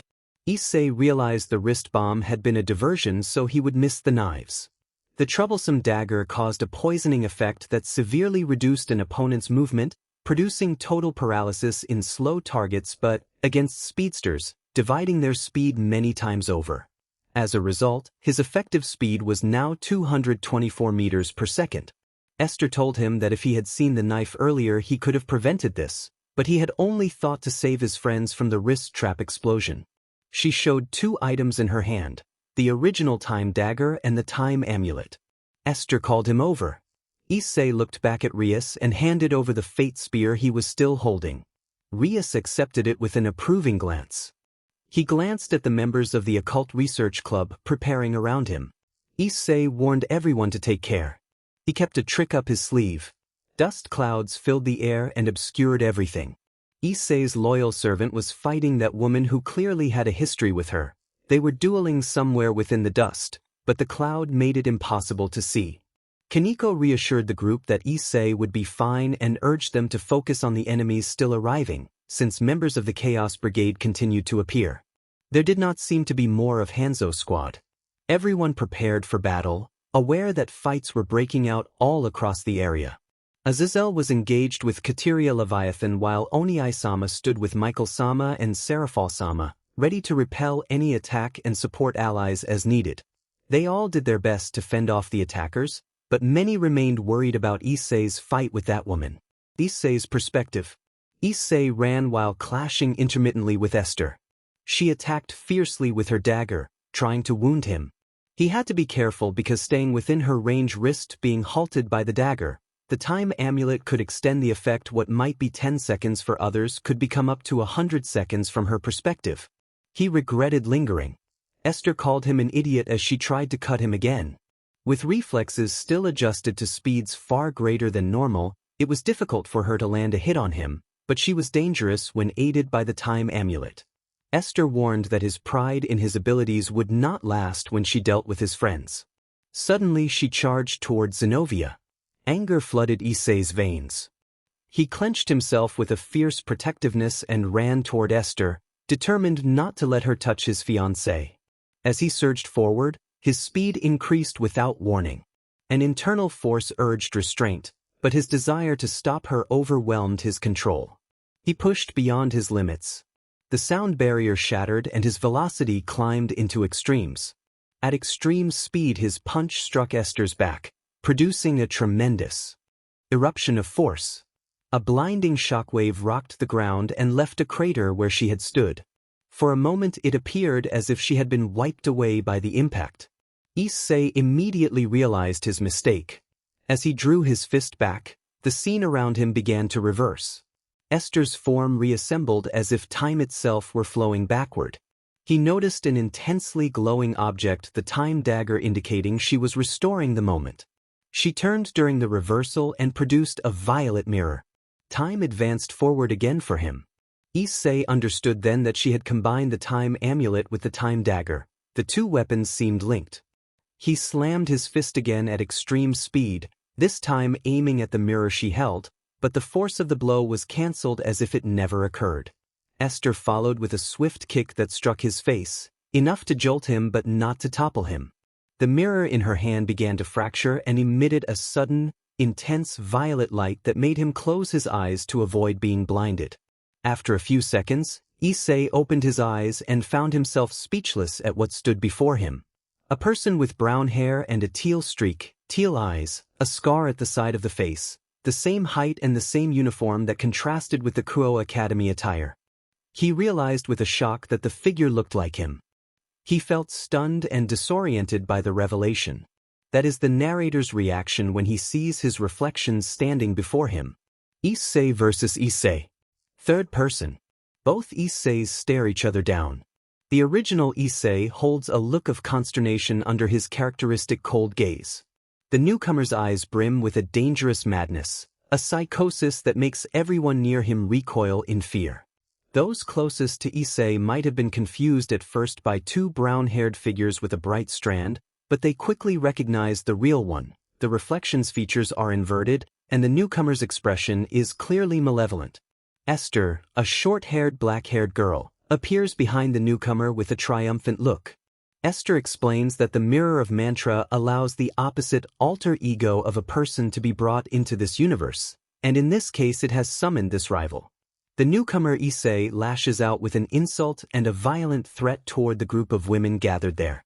The original Issei responds with furious disbelief and commands him not to touch a single hair on them. The original Issei now fully understands the mirror's effect. It turns a person's reflection into their worst enemy. Esther continues, explaining that anyone the original loves is hated by his counterpart, anyone he wishes to protect is targeted by the other, and that each of the three combatants carries a single consuming motivation. One seeks revenge for his father, one wants to destroy those he hates, and the last wants to protect everything he values. The original Issei resolves that this will end here. Both Isseis surge forward at incredible speed, colliding with the force of two blue comets. The original aims a punch to strike his copy, but the counterpart suddenly shifts and, with a brutal kick, sends the original reeling. The impact throws the original to the ground and leaves him stunned. A shocked cry rises from the group of girls who care for Issei: Rias, Akino, Kaneko, Asia, Zenobia, Irina, and even Gabriel.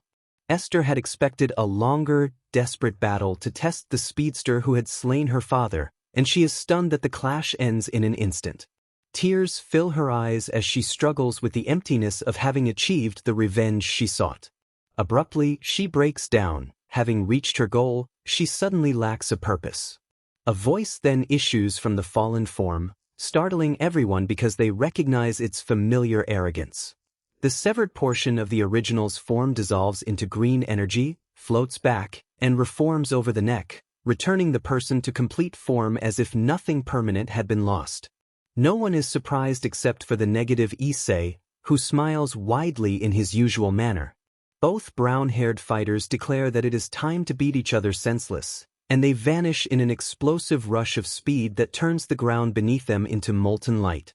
Their attacks clash and lift them high into the sky. Each impact is so powerful that the barrier surrounding the meeting place shatters. They continue upward without stopping, and their assaults gouge enormous holes through the clouds, revealing the stars. Seraphal Leviathan voices what many are thinking, calling them monsters. In the flashes of their clashes, it sometimes appears that pieces of their bodies fly away, but in an instant those pieces rejoin them, as if their forms have no permanent physical limit.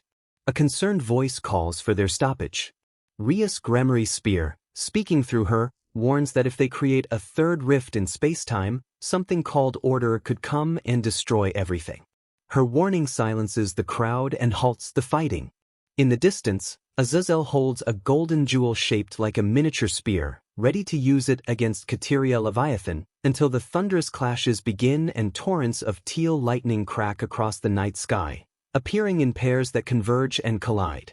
Azazel mutters about the incredible speed of the combatants.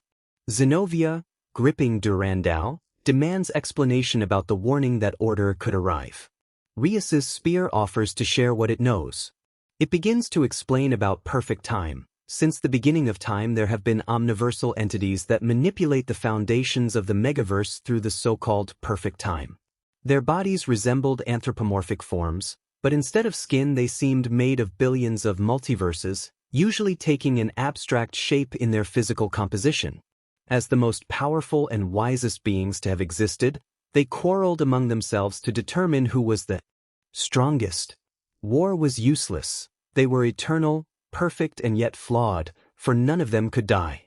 Seeing this deficiency, they decided to find a different way to judge one another. They would create beings with the capacity to die, to test whose structure of universe creation was superior.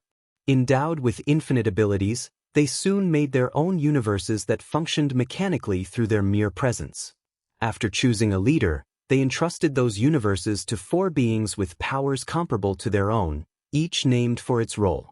Celeritas was charged with controlling space-time and its derivatives: space, time, velocity, acceleration. This being could drain the universe of velocity, granting infinite acceleration and power. Celeritas was associated with omnipresence, a form of omnipotence, and limited omniscience.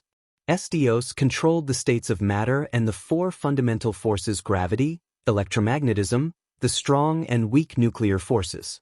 This entity could absorb the universe's mass and attain infinite force and gravity, attributed with absolute strength, a form of omnipotence, and partial omniscience and omnipresence. Benevolence oversaw creation, life, planets, stars, and the planning of events that benefited the universe. Benevolence was linked to omniscience and a kind of omnipotence, as well as limited omnipresence. Orden regulated and controlled Celeritas, Dios, and Benevolence. Orden's duties included eliminating anything that broke the universe's laws, whether ordinary beings or his own brothers.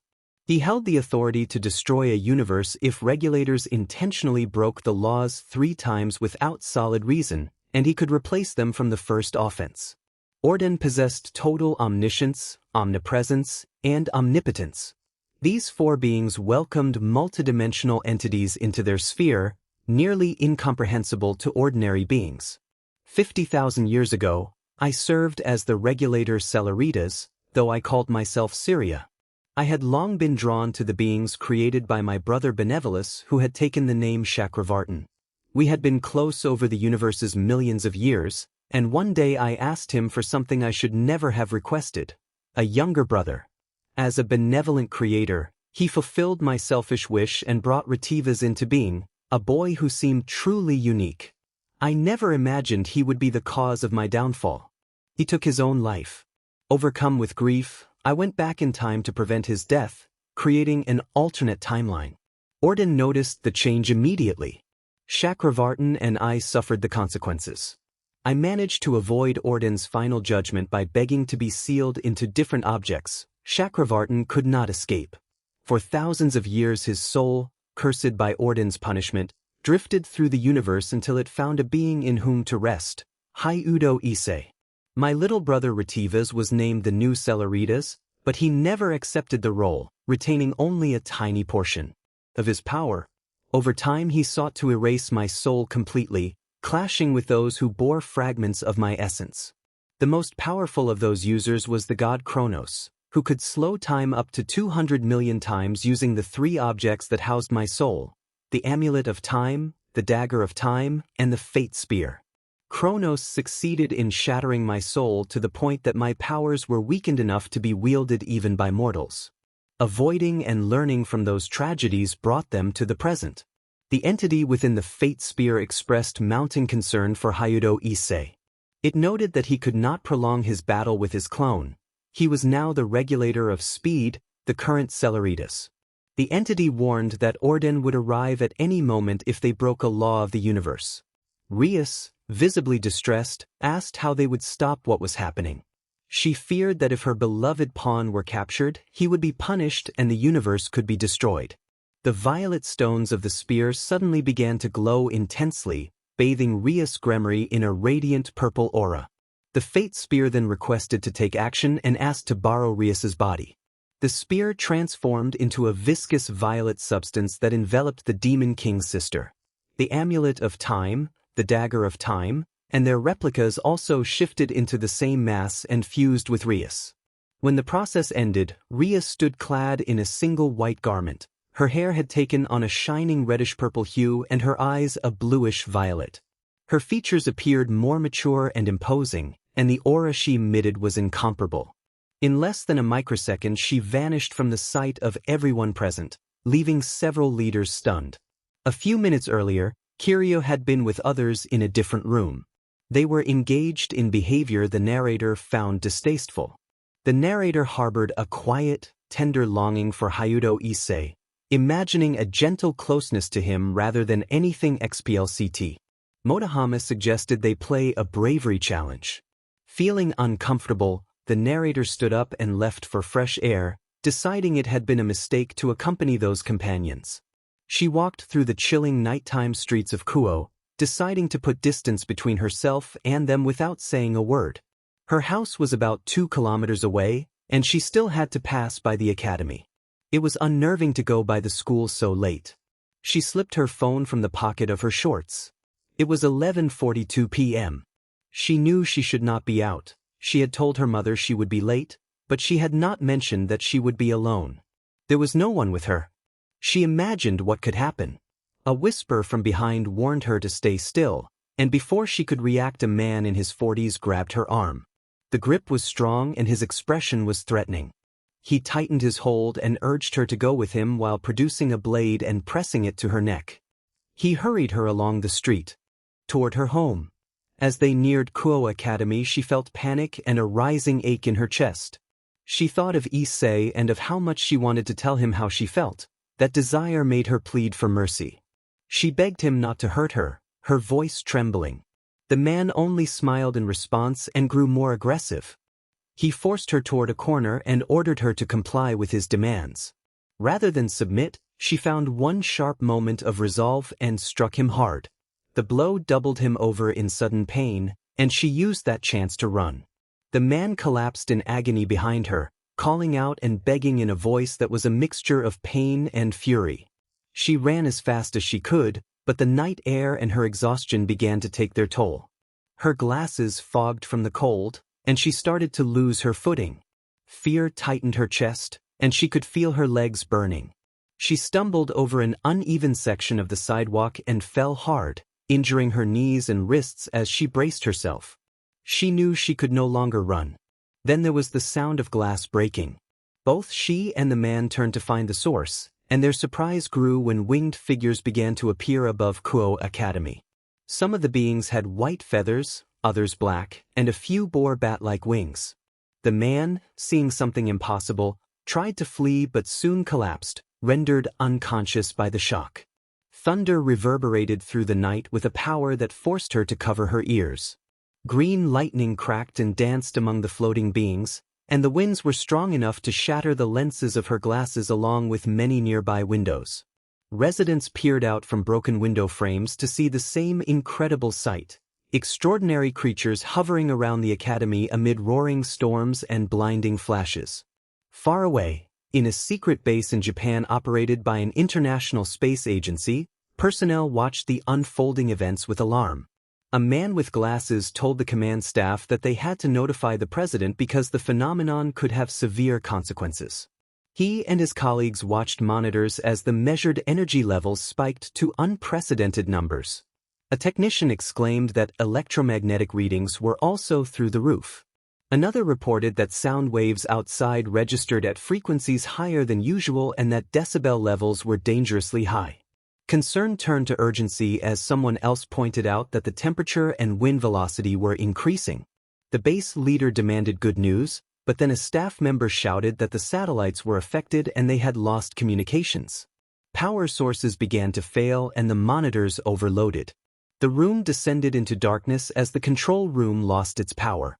The leader shouted in frustration, trying to make sense of the rapidly deteriorating situation. Red Dragon versus Red Dragon. Two versions of Issei continued their duel, each clash heating the air beyond 500 degrees Celsius. After every collision they came away badly damaged, sometimes with limbs dislocated or burned, but the fights restarted almost as soon as they began to regenerate. Issei asked his occupant Drake whether he could win using the balance breaker. Drake replied that he could feel an equal presence inside the opponent and warned that if Issei devoted a part of himself to activate a balance breaker, The clone could likely do the same, leaving them at a stalemate. Issei insisted they had to take the risk. Drake accepted. Issei activated the Welsh Dragon Balance Breaker, speeder scale mail, and armor like green scales wrapped his slender frame. Drake confirmed the same armor manifested for the opponent as well. The jewels on both armors chimed rhythmically as their boost systems engaged. Drake calculated their trajectory and current speed. He told Issei that at his present speed around Mach 200 multiplied by their modifiers, their velocity approached a large fraction of light, roughly 93%. Drake advised them to move away from Earth to avoid catastrophic damage. Issei acknowledged and began a vertical ascent at blistering speed, the scale mail trailing fire as particles that touched it vaporized from friction. The opponent followed close behind. Drake reminded Issei to manage oxygen and warned that Issei had approximately 45 seconds of safe operation remaining. Issei noted he could tolerate more than last time. After 5 more seconds they had passed the moon and continued outward until Drake announced they were at a safe distance from Earth. Issei surged back toward his opponent to finish the duel. Their collision produced a blinding explosion of light as the clone countered every strike. Each attack was met by an equally powerful blow, producing waves of energy comparable to high-energy radiation. The space around them seared and shimmered with impact after impact. Drake reported 32 seconds remaining. The tide turned as Issei realized his opponent had superior close-quarters speed. A voice reached him through their bond, Rias communicating over the evil pieces link. Issei felt her presence and heard her urge him to use Promotion Night. Rias conveyed that she was nearby and moved at an incredible pace. Her command steeled him. Issei activated Promotion Night and accelerated to an even greater fraction of light, pushing toward 99.9% of light speed while staying within the limits he could sustain. The speed advantage became immediate. Gradually, he overtook the clone and readied his finishing move, the particle breaker. Issei drew back, then lunged at maximum velocity, collecting tremendous kinetic energy in the run. Drake warned that the strike carried enough force to devastate a planet like Jupiter. The impact produced a muffled eruption of light and heat, an overwhelming flash that rivaled stellar temperatures. Issei felt brief triumph as he watched the distant Earth and saw Rias. Moving at an astonishing speed, her fate spear resonating with unfamiliar power. She gestured urgently. Before he could react, a wave of blinding light struck from behind. The clone's counterattack detonated with even greater force than Issei's own blow. The second explosion threw him back. When Issei slowly opened his eyes, the scale mail was shattered and his body was broken down into energy and drifting fragments. He tried to hold on to consciousness. A rhythmic, unhinged voice filled his perception, its speaker revealing a striking figure with teal hair and fierce eyes. The voice spoke in a cadence of madness and confidence. Issei's form had been fragmented by the blow, and his awareness dimmed. Issei found himself in a mental landscape, an open meadow of green grasses dotted with blue flowers. Voices called from the distance. Young versions of familiar companions Asia, Aquino, Rias, Zenobia, Kaneko, and Rainier ran up to him and embraced him, telling him they cared about him. Their presence brought warmth. Issei resolved that he would protect their smiles and never let them fade. In the real world, the chaotic voice continued its proclamation. A distant, ominous voice intoned that the king of madness rose in the carnival to end the world's suffering, and the tension of that statement echoed as the scene faded. Meaningless thoughts flooded Rias and Syria's minds, making it impossible to form a single clear idea. Only one desire remained, to make the enemy suffer and destroy. Syria sent images into Rias's awareness, fingers in a shredder, eyes on a mower, a tongue among crows, and senses used as bait. The images were unsettling but not fully clear. From Rias and Syria's shared perspective, they watched the drifting, lifeless head of Issei fill with a green-blue aura that rapidly regenerated his parts. His hair and eyes took on that same hue, and his teeth sharpened into points. Syria warned that Celerita's mode was incomplete and that in that state he had no control. Syria feared that if Order arrived and saw them like this, Order would erase them without question. Syria urged that they had to stop the two Issei. Rias replied that they could not. The opponents had too much power. Rias felt the pull to act and, frustrated, moved toward the place where the two maddened beings would have their final confrontation. That was Rias's last thought before the clash. A brutal monster battle raged through space. The combatants traded blows that shattered everything around them. Their bodies were heavily damaged and the remnants of their gear were destroyed in the chaos. Their speed had reached 22 times the speed of light, laws of the universe broken. Syria told Rias that their only hope was for Issei to recognize his place. Rias could no longer track the fighters' movements, not even with her powers. She agreed that they had to trust Issei and held her breath as the two Issei continued their assault, each chanting death in their own minds. The impacts were so intense that energy blooms erupted from the collisions, threatening to harm nearby stars. They moved so fast that light itself appeared distorted along their paths, sometimes reaching 20 times light speed and other moments slowing to mock those fluctuations reflected inner battles. The original Issei hesitated to unleash everything for fear of punishment from order and the destruction of the universe. The other Issei wanted nothing but total annihilation, even if it destroyed himself. In a sudden moment of surprise, the original Issei's hesitation left him open. He took millions of impacts and began to falter. His wounds no longer regenerated as fast, and his will dimmed. The negative Issei declared that this was the end and began siphoning speed from the battered body of his opponent. Weakened, the original Issei tried to speak but was silenced when his head was struck and he was killed. Rias felt the urge to rescue the boy who had once saved her, but Syria reminded her that they could not interfere. Rias's tears came as desperation pushed her toward disobeying the former Celerida's user who advised caution. The dead Issei's head began to regenerate slowly, and he saw Rias crying. Then everything went dark. When Issei opened his eyes again, he did not find the green meadow he had expected. Instead he found a desert where trees were burning and flowers had withered. Those who had once been with him lay lifeless. Asia, Aquino, Rias, Zenobia, Kaneko and Rainier were all dead, and weapons lay nearby. The sight shattered Issei's sanity. Everything he had sworn to protect had been destroyed. The smiles he had longed for, the kisses he had hoped for, the family he dreamed of. He fell to his knees among the bodies and screamed in rage. A voice he recognized appeared.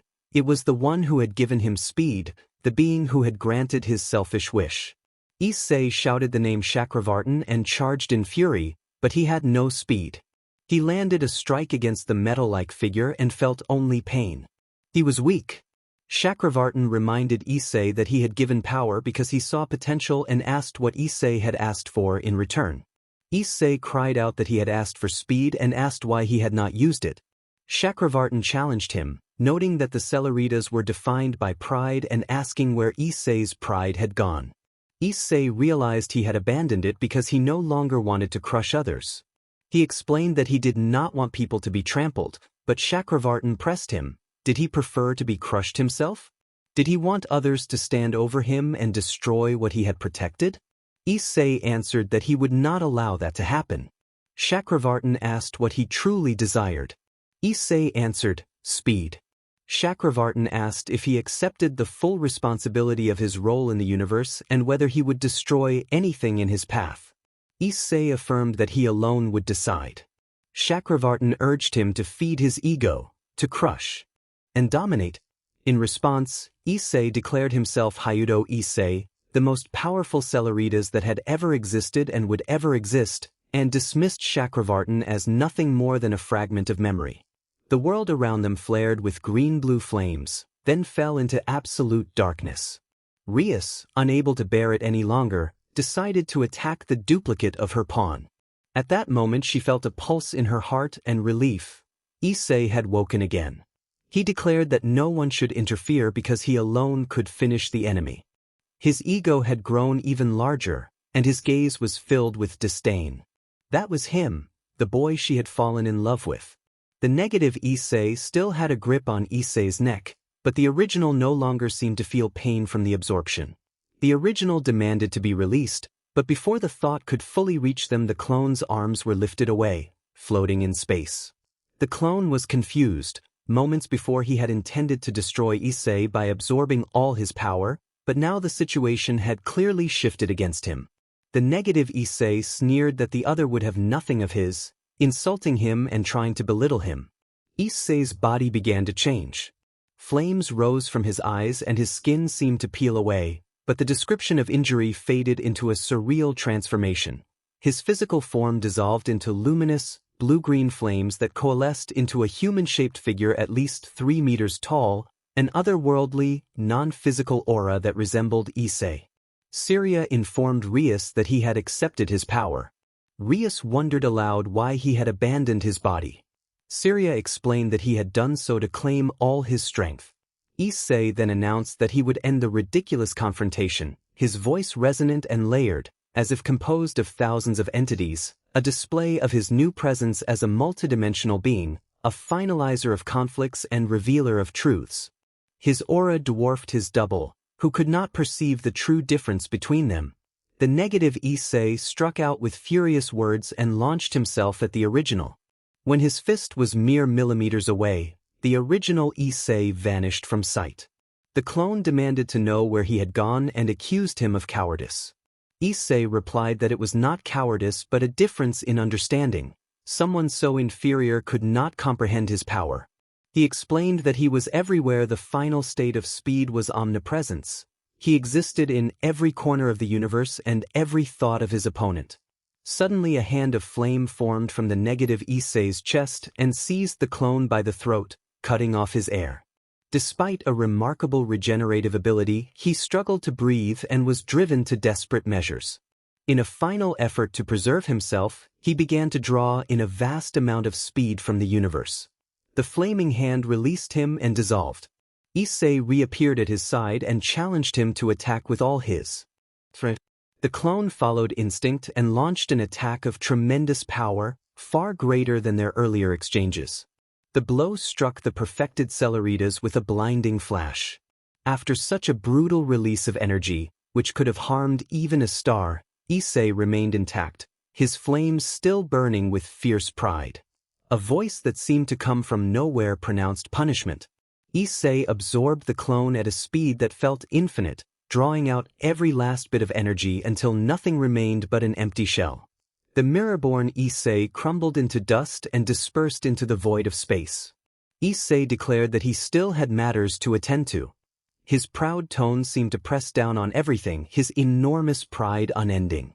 He told Rias and Syria to reunite with the others. Before they knew it, having been moved by an unseen speed, they were on the roof of Ko. They would never know exactly how they had arrived, for they had been dealing with the Celeritas. The spear that had been fused to Rias separated into 3 distinct artifacts: Fate's Spear, the Time Amulet, and the Dagger of Time, along with several replicas scattered across the battlefield. Rias hurried to gather her followers, who were still slightly stunned from the earlier planet-spanning clash. The worst was over. The satellite signal returned to normal, the shock waves subsided, and the lightning in the sky ceased. Kaneko called Issei's name, and everyone turned to the roof to see a being formed of turquoise-blue flames with the shape and features of Issei. He stood with arms crossed, observing everything and nothing at once. Gradually, the flames shrank and reformed into bones and organs, then were covered by skin and clothing. Issei returned to normal, his gaze still distant. He said he would finish this, and then in the blink of an eye he was gone. Before anyone could react, Issei had subdued many of the invading witches and female members of the force, restraining them securely so they could not continue the attack. Only Esther Shiranui remained unbound. Issei confronted Esther and told her everything was over and demanded her surrender. She asked what he intended to do to her. Issei replied that he would do nothing to her physically, he only wanted to know who had been the traitor at the meeting. The dark-haired Esther hesitated a moment before answering that Hyoudo had been the traitor. That was all he needed. Issei moved away from the group of restrained invaders to confront a specific target. Valley and Issei exchanged brief acknowledgments and made ready to settle their quarrel. The silver-haired youth known as the White Dragon activated his balance breaker, unleashing his power as the user of the sacred gear dividing. Azazel commented that Valley had been the traitor as expected. One impatient white figure urged Valle to show his red dragon, but Azazel calculated that it would not be necessary. They judged Issei to be too weak to require Drake's involvement. Everyone present reacted with stunned expressions at Issei's confident posture. He had been cautious after his fight with Razor, but now a greater pride had returned. He insisted that he alone deserved to take pride, pushing the situation toward the decisive clash. Valle Lucifer's name hung in the air, and many of those present reacted with surprise at such a sudden revelation. Some wondered if this meant Valle had reasons to be allied with the enemy. Penemu spoke angrily, asking whether Valle intended to reclaim the throne as Demon King. She had often confessed her feelings to the silver-haired one and had been repeatedly rejected. She admitted to sometimes questioning Valle's preferences and had a fixation on the strongest fighters. Valle replied that she would never claim something so useless. The Demon King only gave orders, and if she had to lead a nation, she preferred to die rather than be hidden in a castle without the chance to fight. The others were stunned. Penemu could not understand why Valle rejected every woman who confessed to her. Penemu insisted that there must be a more personal reason Valle cherished battle so much, and she challenged Valle to try to beat her technique, Hyoudo. Valle immediately launched herself at her opponent, but as she reached out, the target vanished from sight. Issei taunted that such speed was unimpressive. He disappeared and reappeared, staying always just out of reach. He mocked Valle's movements, saying that 462 meters per second might be fast for others, but he was different. Suddenly he produced a small bottle of perfume no more than 5 centimeters long, and Valle's expression turned panicked when she saw it. Issei identified it as Liliana Roxel, one of Italy's most expensive perfumes. The user of the red dragon smiled as Penemu reacted hysterically. Penemu accused Valle of having called that bottle a healing potion, and she was furious. Issei's smile turned malicious. He revealed that he had been curious about Valle and had searched her room in the fallen section of the underworld, presenting several personal items he had found to humiliate her. The blunt exposure of those private things threw Penemu and others into shock. Issei continued to provoke, and Valle, enraged, prepared powerful energy attacks aimed at everyone. Before she could carry them out, a precise strike landed in her abdomen and disrupted her armor. Issei materialized the dragon-slaying sword that Michael had given him and suggested he wanted to see what might be hidden behind Valle's masculine facade. Valle demanded that Issei stay away and invoked her white dragon wings to flee. He moved impossibly fast, appearing at every vantage point as though he simply materialized in one place after another rather than running. Issei murmured that the harder the prey, the more exciting the hunt. Valle fled, but when she glanced around she realized she had returned to Kuro. Issei was suddenly beside her and touched her shoulder. A flash of slashing energy swept the area in a non-graphic, anime-style burst that disrupted her disguise and her armor. The illusion that had masked her true form was shattered, and Valle instinctively took steps to cover herself while her armor remade itself to fit properly. Issei declared that he understood what had been happening and accused Valle of using magic to conceal her gender. The revelation left Valle stunned. She had thought the secret would remain with her forever, but an exceptional former human had seen through it and exposed her. A silver aura enveloped the bearer of the divide, and where the male facade had stood, a girl with long silver hair appeared. She was slightly shorter than Rias and slender at the waist. Her armor shifted its design from masculine to proportions suited to a woman, adapting to her true form. The transformation explained Valle's previous sensitivities and the evidence Issei had uncovered. In that moment, the truth became clear: Valle was in fact Valle Lucifer. The armored woman declared that the name she had just given was her true name, and she sounded angry through the plating. Issei paid little mind to her anger. He only wanted to end the conflict that had been assigned to him. Issei explained that Issei Hyoudo was the name his parents had given him and that Celeritas was the name he would bear as he mastered speed, but he insisted that she was not worthy of calling him by either. The only proper way to address him, he said with a proud look, was as senpai. He concentrated on the blade of his dragon slayer sword. The silver-haired woman's face tightened in a conflicted expression, caught between alertness and stunned admiration. Issei added that he did not need to injure her to win. He only needed to subdue her. The remark left the Albion user pale. A white aura suddenly enveloped the dragon-like armor. The woman intoned that the celestial dragon who had lost everything at the beginning of domination must now awaken. Her armor shifted to a pure, endless white, and its gems began to gleam with a penetrating sky-blue light. She vowed to guide others toward the farthest boundaries of innocence and activated Juggernaut Drive.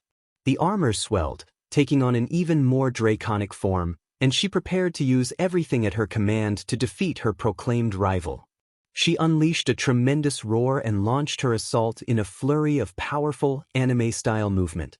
Issei responded by projecting a sharp mental wave that quieted the battlefield.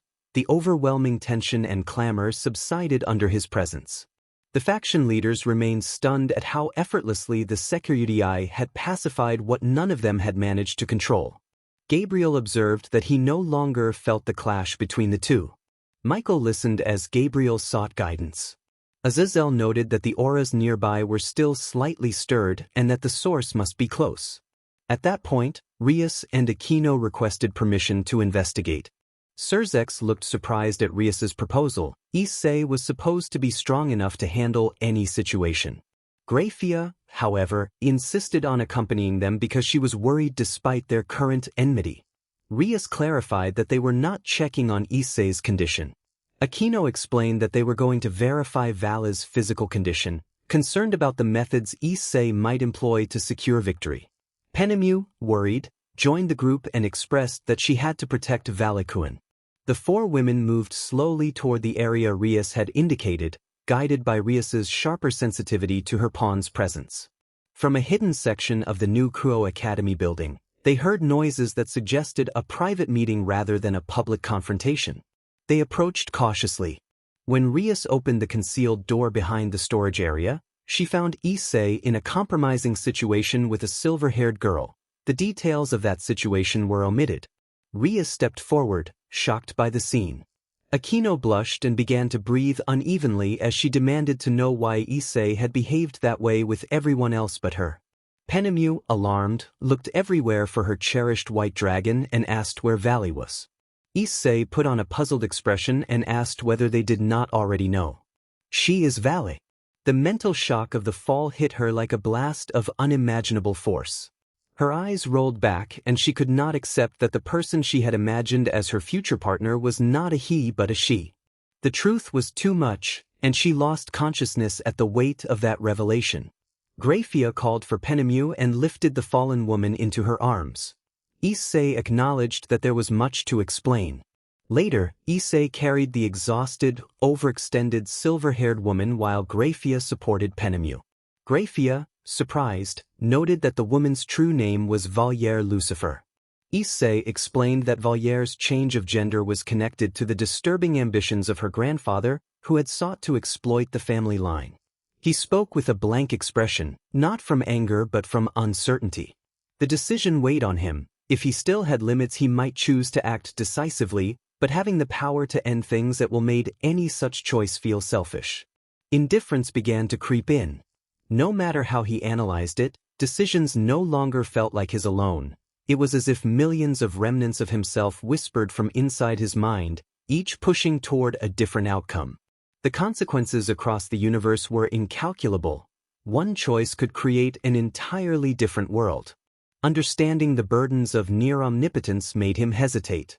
Knowing the histories of his rivals through semi-omniscience filled him with doubt, and the voices within him questioned every possible action. Asia called out to Issei with excitement and ran to meet him, but she stopped when she studied him closely. He did not seem the same. Something about him had. Issei set the silver-haired woman down and began to emit a sea-green aura, the same distinctive light that had always marked him.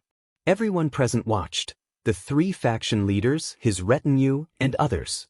Rias looked puzzled, unable to understand why he released such an overwhelming power. 8 pawn pieces emerged from Issei's chest and fell to the ground, each glittering with green light. Issei declared that his path with Rias Gremory had ended. He had decided that Valier Lucifer would become Rias Gremory's principal dragon lieutenant. The color of her hair and armor might no longer match Rias's perfectly, but their power levels would be similar. Valier would serve as his replacement. Issei began to slip into a state of pure speed, his body slowly transforming into sea-green flames that burned with a blinding brilliance. He admitted inwardly that he could not fully control this state. His voice was a chorus of thousands of tones, male and female, and the flame that had taken a human shape flickered and vanished, leaving everyone with more questions than answers. The women present, Asia, Irina, Aquino, Rias, Zenobia, and Kaneko, called his name in alarm as the last of the flame faded. Issei, overwhelmed by the many minds within him, thought it strange that even after saving them he felt a dull pain. It was merely one of the many voices and sensations he carried. He told the dragon within, Drake, to stay and protect everyone. Drake acknowledged that Issei was enigmatic and powerful before transforming into a halo of energy that settled upon the pawn pieces left behind by the speed monitor. That became the sign of the new Cellaritas, Hyoudo Issei. He told the girls that when they needed him he would be there, and that as long as they remembered him he would accompany them.